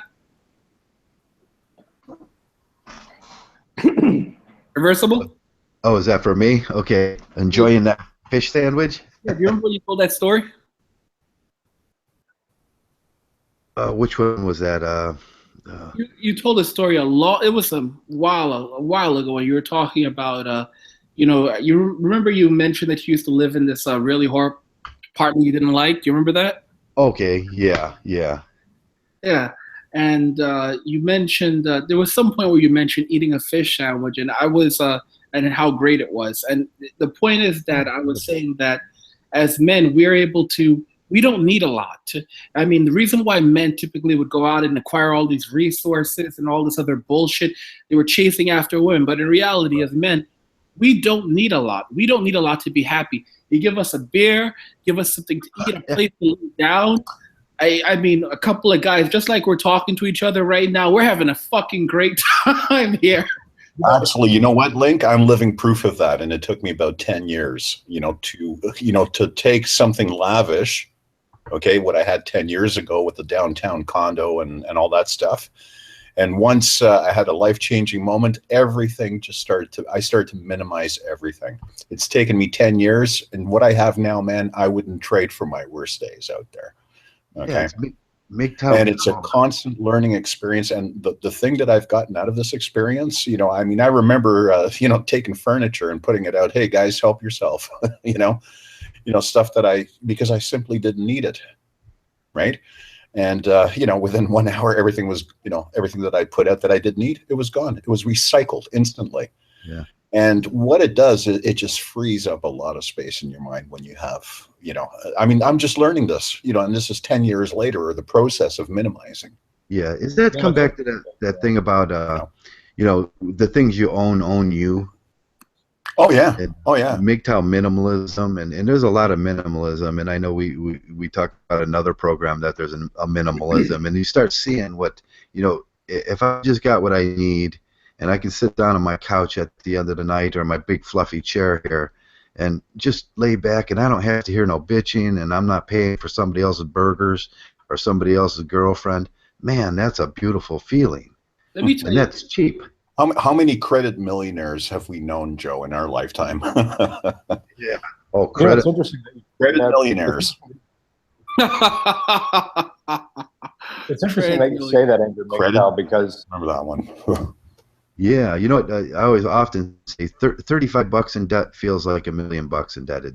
There's no difference if you're struggling to try to pay that $35. And once you get like into your Mgtow groove and stuff, and you got a little surplus, and a little surplus feels like $1 million. Yeah. It's like when I drive through the new developments, new neighborhoods, 5-car garages, 6,000 square feet of space, and, all the pavement is neatly laid out, fresh trees, the cables just being laid in. I'm looking at that and I'm going, okay, so there's little Missy's dollhouse from 30 years ago. Okay. And for the guy, I'm going, holy shit, there is the 70-hour work week for you, buddy. You're going to have to vie for that promotion, this and that. And, when I drive through that, it's like I'm driving through a prison compound. It's like, it's all beautiful decoration on the outside, man. I mean, beautiful homes from the outside. I mean, I tip my hat to the architects, right? But what we know, and then you graft that on, it's amazing, what you're able to see. Let me tell you guys something. Yeah, it's funny. Let me speak for a moment. I had a friend. I used to visit his. I used to hang out with him, and his sister was married to a guy. He was the president of this big company in New York City, and this guy was making over $1 million a year. I want you guys to listen to me carefully. Okay. Making over $1 million a year, and I went over to his house. And I went inside, and what I saw, I was shocked. First off, the house cost around $900,000. And for $900,000, it wasn't a great house. And this is what $900,000 gets you. $900,000 gets you like a 3-bedroom, a tiny little 3-bedroom house. That's what you get for $900,000 in New York. And I go inside his house and I look around, and there's nothing elegant in there. Nothing elegant. He comes downstairs and he's not dressed. He's wearing the same clothes that you pick up pick up anywhere. And I'm thinking to myself, my God, look at this guy spending all this money just so that he can, what is he doing? What the fuck is he doing? He's putting all this money away. He has like 2 kids. He's doing all this so to make this woman happy. They really have next to nothing. And she probably doesn't even realize it. He doesn't even realize it. And if he were a man going his own way, he could be living with much less, working much less. He could live a fantastic life. Excuse me. Window dressing, isn't it? You're paying for window dressing when you think about the way a Mgtow lives and you think about that minimalism and everything. You know what this guy's doing? Like Zeta said, he's working 70 hours a week, coming home, then he's got to paint the garage, cut the grass, trim the bushes, you know, because he can't afford a guy to come in and cut his grass and everything. And it's all about making that perfect little dollhouse for her. And the perfect look. And you know when that guy comes to life? Gets together inside the SUV to go downtown, you know, to watch the game, and he's had a couple of beers in him. That's the only time that he gets real. Mm-hmm. You know, it's interesting that you say that. Yeah, I remember Traversable, you said something really funny that really made me laugh. You said that I'd rather live in a bush with a plastic bag over my head than steal it. Yeah, really. Oh, fuck. It made me laugh so hard, man. You might as well. Yeah. It's like anything is better. It's like anything is better than dealing with a woman in that house. I'd rather live with a plastic grocery bag in my head in the pouring rain in a bush. That would be better than living with that woman. Oh God, yes. Yeah. After getting bitched at for like 16 years, that stuff becomes like someone's like filing one of my teeth. You know, it becomes so hard to take. I had an incident today, as you know, being a Mgtow, and everybody knows me. I'm no different in real life than I am on this. I say what I need to say. This woman, she ran across the street to yell at us for some perceived thing that wasn't even happening. And I looked at her, I cocked my head, you know, like the dog cock sideways, and I said, "What are you talking about?" And then I had to cut that. I had to cut that immediately, or that was gonna. It was just like someone rubbing a file across my. Just hearing her voice was like that. And you got to do that in life, because that shit will. It's death by 1,000 cuts. By the time you get 40 years old, you're that guy, that zombie. And we talk about the zombies walking around, and there's no light left in their eyes. You can look in their eyes. When you reach your 40s, it's like that heart attack is just around the corner. Yeah, that's how real it gets. I mean, how many guys we've heard of in their 40s? You know, in our, I guess, yeah, I can speak for myself. Oh, so and so from grade 11, keeled over, heart attack. Oh, remember so and so, stroke. Wife left him. Year after. You know, it's always it's that country song repeating itself, man. Yeah. How many friends have I lost during the ages of 40 and 50 years old? Exactly. Just dropped over at work, or just, and you go. And lately, it's the 45 to 50 some odd group. You know, already last 2 years ago. Oh, so and so, 53 years old, suicide. Right. You know, Zed, you live up north from last time I think I remember, and yeah, I remember we were talking about people always being on their cell phones now. I think we were talking about in one of your hangouts about telecommunications and that kind of jobs and stuff. And you know, it reminded me because I was at the grocery store like a month ago, and I was in the grocery store, and literally everybody was on their phones. Like, I know people are always on their phones here and there, but I have actually never seen literally everybody on their phones before at once. And there was actually people standing in the middle of the aisle and in the middle of the store just looking at their phone with like a thing of bread in their left hand. And I was like, this is the zombie apocalypse that people are talking about. It's right here, and it's here. Now, I'll give you a parallel to that, X. Okay, I was in Southern Europe 2 years ago. Now, I've been there, you know, throughout my life. I've been up there a couple of times, right? You know, I used to have a job where I got to travel a lot. But, you know, it's that society, you know, they're very lively, the cafe culture and everything. There's talking, discussions going on.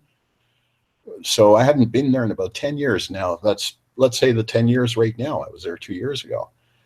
The vibe was completely lost, completely gone, man. And it's all you saw was the older generation, okay, still sitting down, but the vibe and the tone was completely different.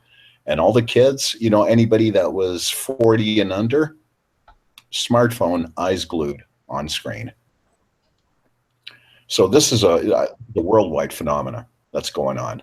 Okay. And I mean, if you know those societies, how vibrant they are, Latin countries, man, it's changed. It's a totally different atmosphere.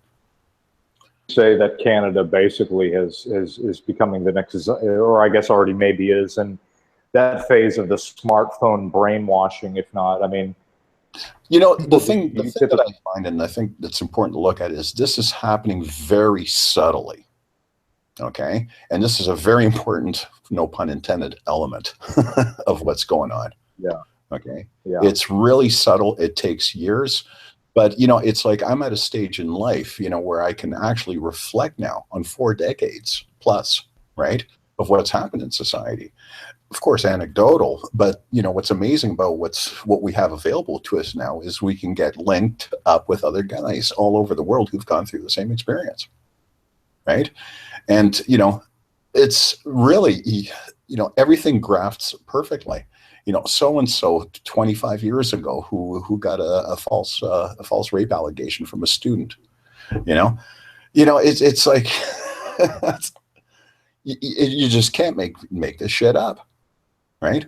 I mean, it's ridiculous. Everything grafts, and that's what Mgtow is going on. I mean, and I tell you, for me, it's like, oh yeah, where have I heard that one before? But the thing is I couldn't say that before. That's the difference. And it wasn't until we started talking and opening up here, right? Because this is real talk, man. This is opening up a lot of doors for guys, and I realize the extent of how powerful, the kind of knowledge base we're sharing here. It's mind blowing. And if you've been around, the block and then some, and you start to graft everything, one thing that is happening, and it's something that we're not talking about, is that's a big factor right now. Just like how we're talking and sharing information between each other, and we have all this information on YouTube, even if they shut us down on YouTube, Mgtow will find another way to communicate. Trust me, we will.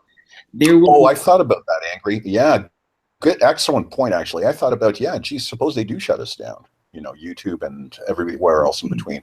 Hey, somebody's going to know an IT guy somewhere, right? And, it's just a question, Link, how long it'll be before the guys that are, active and current, they'll catch on, and how many days or even hours before, we'll get set up. Really, that's the access. That's the technology we're faced with today. Let me give you a good example. Look at Milo Yiannopoulos. You know who Milo is, obviously. Absolutely, yeah. They shut him down on Twitter, and this guy is now all over the place. He is all over the place. I mean, what a marketing gimmick is what I say. I mean, the way he's coming across, it's a perfect marketing gimmick. I mean, how many different, social media apps are popping up every day? For fuck's sakes, about 50 plus now. I mean, I'm having a hard time just using YouTube, but then again, I'm an old fart, right? Traditional. You worked in telecommunications for a while. I think you were telling me, and yes. One of the things I was telling Angry Mgtow was that early on when we were talking, that Twitter and Facebook and all these other different platforms are beginning to have their own language. I said that, I saw this commercial on the television one night, and it was for that Kim Kardashian app on iPhone or whatever, and it didn't have any words to it. It didn't have any written words to it. It was just pictures and emojicons. And I remember when I was working in the film business, they would bring in an advertisement company to consult with a filmmaker or a studio or whatever the representation would be. And they say, okay, well, what we're going to do is we're going to run a test. They would usually do 2 or 3 test runs before they'd actually show what they're going to do to the mainstream public. Right. Mm-hmm. One of the things that they would experiment with was something called I think it's called like eye coordination reception. Really technical. They get really scientific sometimes. But basically, people these days have lost the ability to communicate. It used to start from people wanting to talk on the phone. Now texting became a thing. Now people don't want to talk on the phone, they want to text. And now what we see with social media, with Instagram, is that people are using emojicons now, and that's the new language, because people's ability to communicate is going down so fast. I mean, just look at the commercials. When was the last time that you actually had seen a commercial where we actually had to read a whole bunch of stuff. That's never the case because it's boring. And we live in a world full of symbols. So if symbols and emojicons and all these things, all you have to do is look at it and know what it is. And who makes the symbols? Well, the corporations and the companies do. You begin to see where this is going. I question how this is going to impact sales. Let's say sales forces in whatever industry or capacity. You know, the way this communication or this level of communication is going to come across. Because I know, you know, having dealt with sales guys, you know, it's face to face, eye to eye, wearing the right suit and tie, and make sure that handshake is proper when the deal's sealed. Right? I mean, that's still a standard, and I think it's going to be around for a long time. But I question now, you know, to what extent is an emoji going to be involved in a $5 billion transaction or a major decision on cutting a deal, you know, and the commissions, you know, that are going to be earned from that. So, you know, I think we're definitely in a revolution somewhere. Yeah, it's interesting. What do you think about that, Traversable? Oh yeah, how basic languages change, and we start communicating different. And we've seen this change in Mgtow years ago when we started using words that will, you know, we use simple words like gynocentrism, hypergamy, but behind those words are huge ideas. You know, I think these words, yeah. Sorry to interrupt you there, Joe. I think these words, we should be constantly talking about it because of the power of words and memes, okay? But it's so important to keep talking about it because it's going to leak, and everybody somewhere, somehow, you know, are going to know what hypergamy is all about. And keep in mind, for decades, guides were not allowed to question that. Right. Right? Right. It was purposeful when they first did it on that first Mgtow page, is they wanted somewhere they could talk. And they started using this code language, and a lot of people said that. But if you were on the outside listening to them, you just thought they were crazy. Zeta, what is the educational system like up in Canada? I mean, I've read some things that basically, as far as I'm concerned, at least as much as I know, is that if you're a Canadian citizen, you get free healthcare. I guess to a degree, if that's the case. Yeah. Well, about the education system, I mean, what's going on through the levels of, I think it's very similar of what I find, and I'd rather be corrected wrong for what I'm saying here to be accurate, right? But it's pretty much, you know, the student loan thing is pretty much the same thing as in America, okay? Mm-hmm. The repayment, and also the SJW. I mean, the amount, one thing about the education is the amount of access that women have, you know, to education, and of course all those degrees. So that's pretty much right across the board. Now, in terms of healthcare, yeah, for, you know, pretty much if anything happens to me now, I can walk into emergency and I'm pretty much taken care of. I have no concern. But they're now cracking down, of course, trying to gain control. My health card is now, you know, it used to be since I've been around, right? It's now being changed every 4 years. I have to renew. Okay. But there's still health insurance packages, you know, for your dental. You still got to pay for your dental, you know. So that's pretty much, it's very similar to what's going on. One of the things I see is that when it comes down to the economy, let's just say for construction industry, a lot of people I've read, I don't know if this is right or wrong, correct me if I'm wrong, is that people that major in, let's say, for example, civil engineering, or also useless degrees, of course, but let's just, you know, be fair and say somebody got a real degree, like a STEM degree, like civil engineering. One of the things I've read is that what's happened is that they've put so much regulation on the ability to build and do things like that, such as that in Canada, that it's the people are outsourcing the industries into other parts of the world because it's easier to find regulations, and then what you find is a surplus of people working retail. Right. Well, I can remember going back to the late 90s, early 2000s, Canada was exporting a lot of skilled computer IT. Okay. I happened to be in LA back in 2000 or 1999. 1999, I think it was. And there was a lot of Canadian talent out there. You know, so that's one of the things that Canada did well throughout the early 90s, is getting learning the internet infrastructure, UUNet, if you remember that. For those that know telecom, they were a major, one of the first in North America. I'm gonna pardon my knowledge base. It's a little rusty right now, so I might be missing some facts. But yeah, that's pretty much that's what Canada has exported in medicine and medical STEM fields. There's I think it's more renowned that that's in the States. Okay, you guys got better facilities down there. Medical facilities, are impeccable. And that's of course, we also experience politically, with the doctors, getting their degrees here and finishing up in the States, and then just saying, screw Canada, we're going to stay here in the States because obviously the money's much better. He can get a nicer yacht than what he had for the little dinghy boat that he went fishing on Saturday. Right? You know what I'm saying? Yeah. So there's that aspect. So yeah, I mean, of course, there's the entertainment industry. Toronto's got a hybrid talent base going on, But you were talking about construction and engineering, and and that. Well, the city I live in is still expanding like crazy. There's about 370 condo projects alone within city limits. They're just edging 3 million. But of course, there's the outskirts. That's expanding, and a former client of mine had, he told me that there's an influx of about 50 to 70,000 new immigrants coming into the Greater Toronto area. Really? And it's 6.3 million, and it's projected, and by 2030, 2025, 2030, it's going to be near the population of Los Angeles. Wow. So rapidly growing. That's why I tell guys, if guys are out there investing, I recommend the Toronto real estate, because it's literally booming.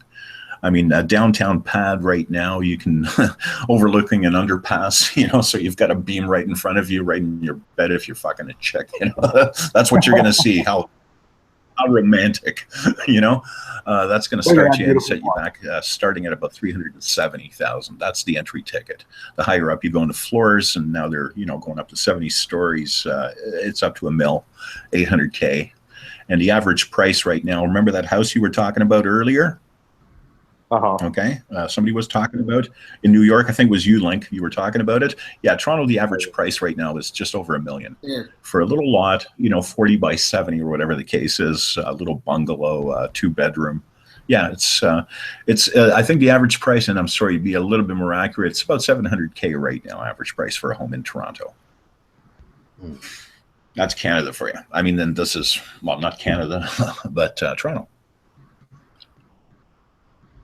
I mean, that's just unbelievable. I mean, I do know that New York has extremely high rates. I mean, you're basically paying anywhere between $6,000 and $10,000 for a dirty closet, in the city. So, it's just following that same. It's like a miniature Manhattan. Yeah, but you got $1 million suites going on. Oh, definitely. And we're talking new establishment, and also falling glass too, as well, because of little engineering glitches. So 70 stories down, there comes a piece of glass, hoping nobody's walking. And I don't think hard hats matter much. Absolutely. Well, I think we've run on quite a bit today, and so I just wanted to bring up just one more thing, or any other thing that anybody wants to bring up, and I think I'm going to go ahead and close it down. But I want to first of all thank Angry Mgtow for coming in. I know that he was we were talking, trying to work something out, trying to get a live show going, and I just had a few glitches and issues, but good to finally get our first live show in. And I thank you, Zeta, for coming in, and Traversable for coming in. So does anybody else want to say anything else before we head out? Yeah, I just wanted to say I think this is great. Guys using the podcasting system, and Zeta knows kind of my dream of Mgtow 24/7 Mgtow. Where you could just kind of tune into these sort of things. If we get enough guys going, enough guys doing this, it could replace your news. It could replace your, you can get your news Mgtow oriented from a Mgtow point of view. A red pill point of view. You can talk sports. You can, it's just to open this thing up to, where we can you can go get 24/7 Mgtow. Just turn on and listen like it's a radio show. It's just great. It's great to see you guys doing it. It's great to talk to Link again too. And it is nice to have you back. Thanks. Well, and what you were saying is reversible. That's what I was trying to touch on earlier. I mean, the media companies, they are beginning to go down. There's a big shift in the landscape right now. I mean, we're seeing it with Netflix, we're seeing it with HBO Go, and it's only going to become more prominent. And within 10 years, the traditional landscape of we're going to go and turn on the television and watch this channel, that shit's going to be gone. I mean, it's literally all going digital now, and the hold that these companies have over us and delivering us the content and what we know about the world, that's beginning to change. They're beginning to lose that hold over us, because as much as even with blogs, we no longer have to go to the New York Post. We no longer have to go to the Washington Post to get our news. We can get it from our favorite blog. We can go to our favorite Mgtow blog. That'll tell us what's actually going on. We have so many more options right now. And as as more information from different sources become available, and it's something that they're not going to be able to drown out, that's literally what's going to begin to continue to break down the walls and the control that these people have over us. Right, yeah, that's the part. We changed the paradigm, and this was always the goal. We take that cultural Marxism and we turn it against them. We change the paradigm. MGTOWs, we look at things, we look at articles, and sometimes we talk about simple articles that we've seen, and then we start reading between the line on what really happened. When you have to read between the line on news what really happened, they've taken it way far out. And, I'd rather get it from a MGTOW source, the rational male, that he's looking at it objectively, and he sees what really happened in the story, and it doesn't mean this is going to change our lives or anything in your wherever you're at, but it does mean that at least you're getting honest news again. Yeah, I mean, the mainstream media is absolutely dying. I mean, as you were saying, Angry Mgtow, Netflix, and all those other platforms, they are complete. I just read this article like 2 days ago, and they were talking about how a lot of people in the Netflix area of things are worried because they basically created a content monopoly, and they're running out of options. They're running out of original content to make. They're running out of, everything that they have on there basically has already been seen before. What happens when you've already seen everything? So, they're running out of options, and I think YouTube is going to be one of those big time platforms again, and it already has been in many cases and is. But it just, if they keep allowing us to talk what we want to talk about, then. But they're not. They are not, and that's the thing. They are gradually censoring us. And the thing is that as they push people out like us, we're going to begin to create our own platforms. And that's when we start creating our own platforms. That's really what's going to begin changing the game. I mean, right now things are changing, but YouTube and these controlled platforms, this is only the beginning. But once we start going off and creating our own platforms, that's when things will really start. That's when it really hits the fan. Well, that's the whole thing. That's, for example, Mgtow.co. What those guys have put together, that website, that's the start of a basic application. The bars and all those guys are in on it, right? I mean, that's an extension of what you're talking about there, Link. So it's going to happen eventually. It'll be interesting to see post-election, guys. And I'm the Canadian. I'm the guy above the loft party watching all this. But but what I'm saying seriously, it's let's wait for the results of the election. And by the way, it's in November, right? Yeah. Yes. November. Okay, so I mean, there we're going to get an indication of what's going to happen with censorships and all that. And I'm just just drawing from TFM's thing about what he said about if Hillary Clinton gets in, to what extent is censorship going to come in? But Link, you've got a better insight on that. I wanted to hear from you, man. What is that? What is this Mgtow.co? I heard Nick, I forgot his name, but I heard it's by invite only. Okay, it's Nico Chomsky is in on it. He's advertising it on his channel. And they've just set up, it's their own platform. It's by invitation only, and they've got a forum going and the actual website, and that's their that's where they meet, from what I understand. Excuse me. They've kind of taken it like backwards a little, where they're using old forum technology, where they're talking and nobody's censoring them, and they're just talking about what they want in the old forum way there. which is good, because we got shut down on what was it? Yahoo shut all the men's pages down, so the men's couldn't talk, and so many people, even on Facebook and Twitter now, they're shutting down men's chat areas, and it won't be long before YouTube does it. I did notice a really great little program that Amazon was selling, and it was a social media program where they store all your you can make your podcasts up beforehand and then stream them right to YouTube, and then YouTube kind of, you take the middleman out of that, like what happened to us today, where they just wouldn't let me in, they wouldn't let Zeta in. They made it just a little more irritating to do this, and I think I'm a realist. I see there are no accidents. They just make it a little more irritating for us, and we'll stop doing it. But we start looking for these other programs. There's a few of them out there where we can podcast, and just, if we still continue to want to use our YouTube space, and you can bring it from there and move it over to the YouTube space, but then you have total control over everything. You can add commercials, you can add spots, you can edit it before you put it on, and it's still almost the same thing, but a better product. I'm glad you brought that up, If they Traversable. pull off Tom Likas, I mean, that's a telltale right there. Yeah.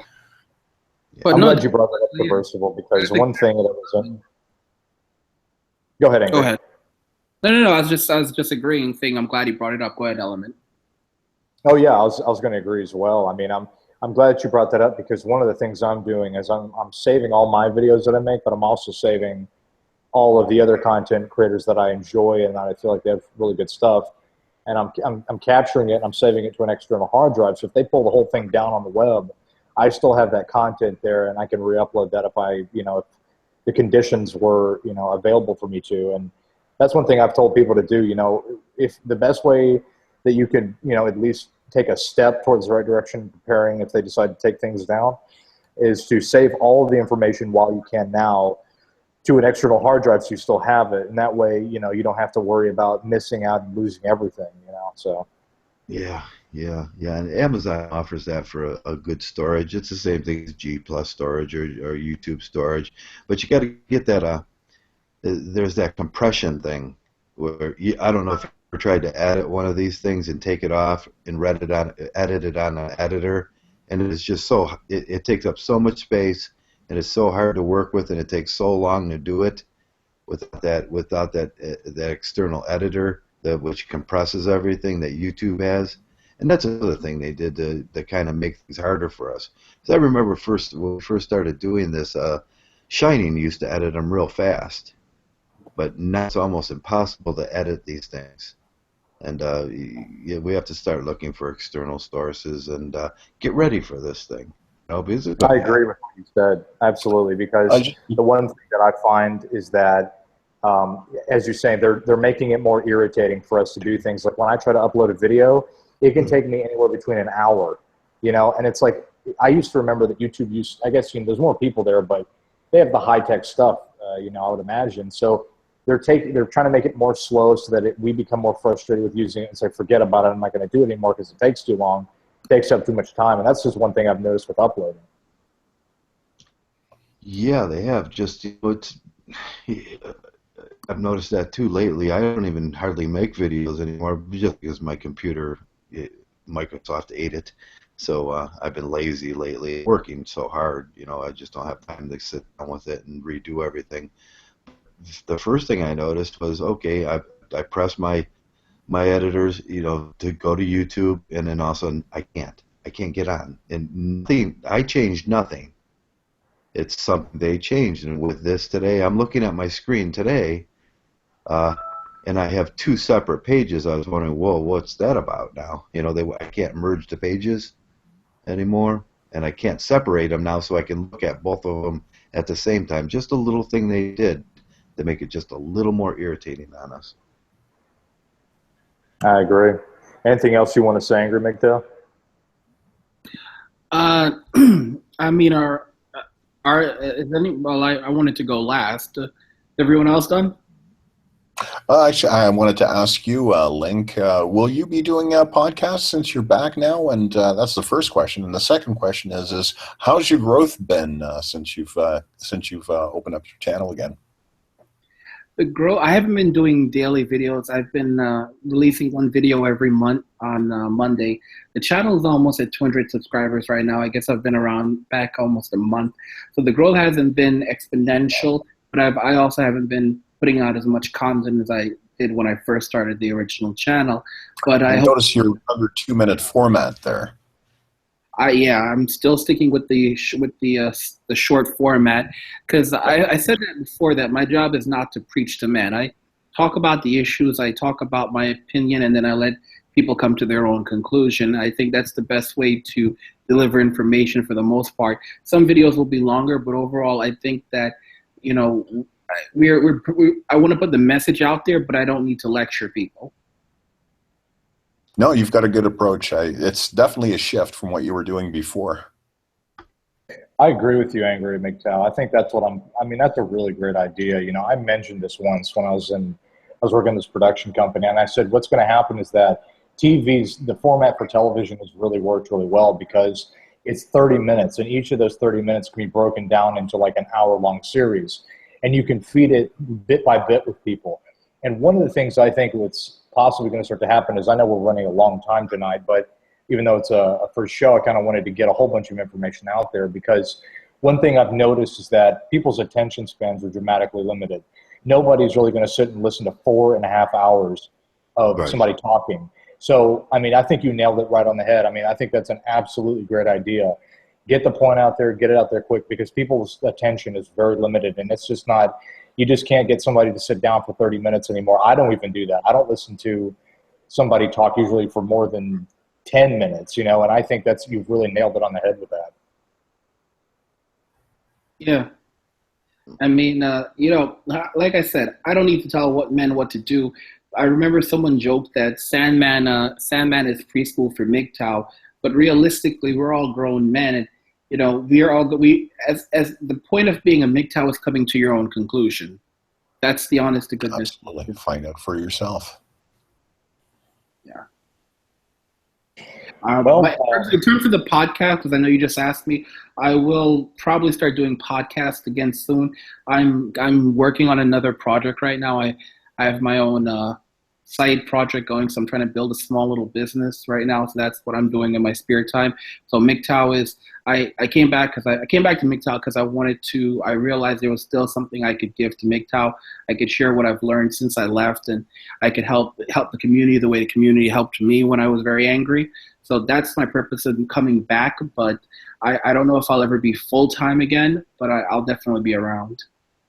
No, hey man. And even you, Element, you know, for putting this on. I hope that, I mean, this is just expanding the message and getting other guys inspired. You know, I'm really looking forward to a guy who's got that, you know, that DJ kind of, not DJ, but, you know, almost like what's his name? Joe Rogan, the next Mgtow Joe Rogan, where he can go on air and put on a decent show. And I think it's going to happen eventually, but it's us guys expanding. You know, I mean, the Sunday show is going on strong, the Throwdown, right, Joe? Oh yeah, it's still going on. And, you know, that's that precedent. So yeah, I just wanted to say, Element, fuck, I mean, if you can run with this, man, it'd be really good. And you've got some really good questions there too. You've put out, and the chemistry was totally there with Angry Mgtow tonight. So, hey, kudos, gents. Yeah. And we worked really hard on that for a long time, and then realized it is what it is on YouTube. And we had so many visions of where we wanted to take it, and we couldn't. It just is what it is, you know. And you know, keep filling the spots until we get something better to work with. And sooner or later, it'll come around where we can do our more professional sounding stuff with you know, ad commercials as you go, take a break, and stuff like that. And it'll come around. We'll have them technologies to work with, but right now. It is what it is here. A new platform is going to come soon. I mean, like I said, it's going to come very soon, where we all will literally have our ability to have our own literally control our own broadcast. Fuck YouTube, and we'll be able to negotiate directly with the advertisers. They'll be coming to us. That's coming very soon. This whole controlled media empire is literally collapsing. I mean, just like someone said earlier, you know, with Netflix going down and people running out of original content, they're going to be coming to us. They're going to want original content, and there's a big need, especially right now, for content from men who actually want to be men and actually are talking about issues affecting the lives of men. So we're going to be growing exponentially in the next few years. And one other thing I wanted to add in here before we close it up is we have a person in the room, James. And I don't know if you wanted to say anything. I saw you came in earlier, so I wanted to give you a chance to say anything if you're interested. Can you guys hear me? Hello, James. Hello, can you guys hear me? We can hear you. Yeah, we can hear you. Okay. Clear. What I wanted to bring into this conversation is you guys are right. YouTube is trying to censor a lot of people, especially on the Mgtow anti-PC side. That is a fact. I have seen it, and I already said this a while ago. I'm like, guys, the internet, they cannot control what we say in real life. Now they're trying to censor us on the internet, which is scary. I mean, I'll probably get into it more if we do an offline podcast, but the way with the new YouTube guidelines, which is purposely attacking Mgtow and purposely attacking anti-PC, because I'm sorry if I'm going on a tangent here, but a lot of my Mgtow channels and a lot of my anti-PC channels, they're saying their videos got demonetized. And the feminist channels that I'm subscribed to prove them wrong, they haven't complained not once. It's the same thing with Facebook. It's the same thing with Twitter. It's the same thing with Snapchat. They are really trying to censor one side while pretending to censor both, which is fucking bullshit. Oh, yeah, Absolutely. yeah, this was bound. Yeah. And it's gonna expound too as well. And get ready for it is what I'm saying. Yeah, I mean, it's coming. I'm saving everything to a hard drive. I'm getting everything is ready. I'm working. I'm at a point now where I'm copying stuff all day at some points when I have free time. I'm just copy, paste, put into hard drive, copy, paste, put into hard drive. Because I know that, if there's information out there that people do not want you to know about because it ends up bettering your life or gaining the system, yeah, they're not going to want that out there. And especially regarding the presidential election right now, there is so much crap coming out on Hillary Clinton. Exactly. I mean, I'm just going to say something that will probably, it's really controversial, but the video that everybody saw regarding Hillary Clinton when she was dragged into that van and she was, getting to a she was about to pass out. Well, first thing is that these political people are very wealthy. That's obvious. And they're also very corrupt. And they also have very close ties to the military. And I wouldn't be surprised if Miss Hillary Clinton has a clone of herself running around and distracting people because, I'll just say I worked in the entertainment business for a while, and I'll just tell you that the Michael Jackson that people know that you saw is not really Michael Jackson.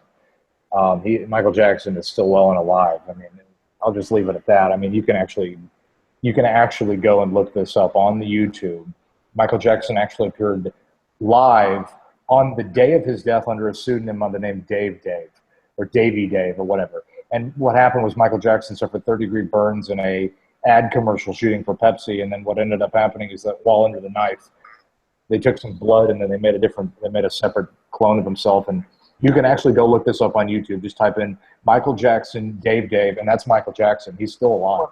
Well, what I will say is there's definitely a lot of things happening out aware of, and there's a lot of, and I touched on it earlier. People are definitely afraid to think outside of the box. They're definitely afraid to question things. I wouldn't be shocked if Hillary Clinton definitely had, even if it wasn't a clone, if she had a lookalike or a double standing in for her at some point. And those things are not new. It definitely, someone as insidious as Hillary Clinton using a double, come on, that's no shock at all. So, I mean, there's definitely all kinds of things happening. But we've been talking for a while. You said so. We're gonna wrap it up, and then we can definitely do this again another time. Absolutely. Awesome. Well, thanks Traversable for coming on. Thanks Zeta for coming on, and absolutely thanks Angry Mgtow and James for coming on. I'd love to have you on again, James. Really get into some pretty deep stuff if you're interested. I know that I kind of can tell that you're you're into knowing about things, to say the least. But I appreciate everybody sticking it out for this long. Appreciate everybody coming on for live and sticking with it with the viewership. And thanks everybody, and I appreciate it. I want to do my close. You mind if I do my close? Absolutely, man. Do it. All right. And just remember that all roads lead to Mgtow or death. There you go. And with that being said, I appreciate it. So everybody have a good evening. Okay, thanks for having me on. Thank you.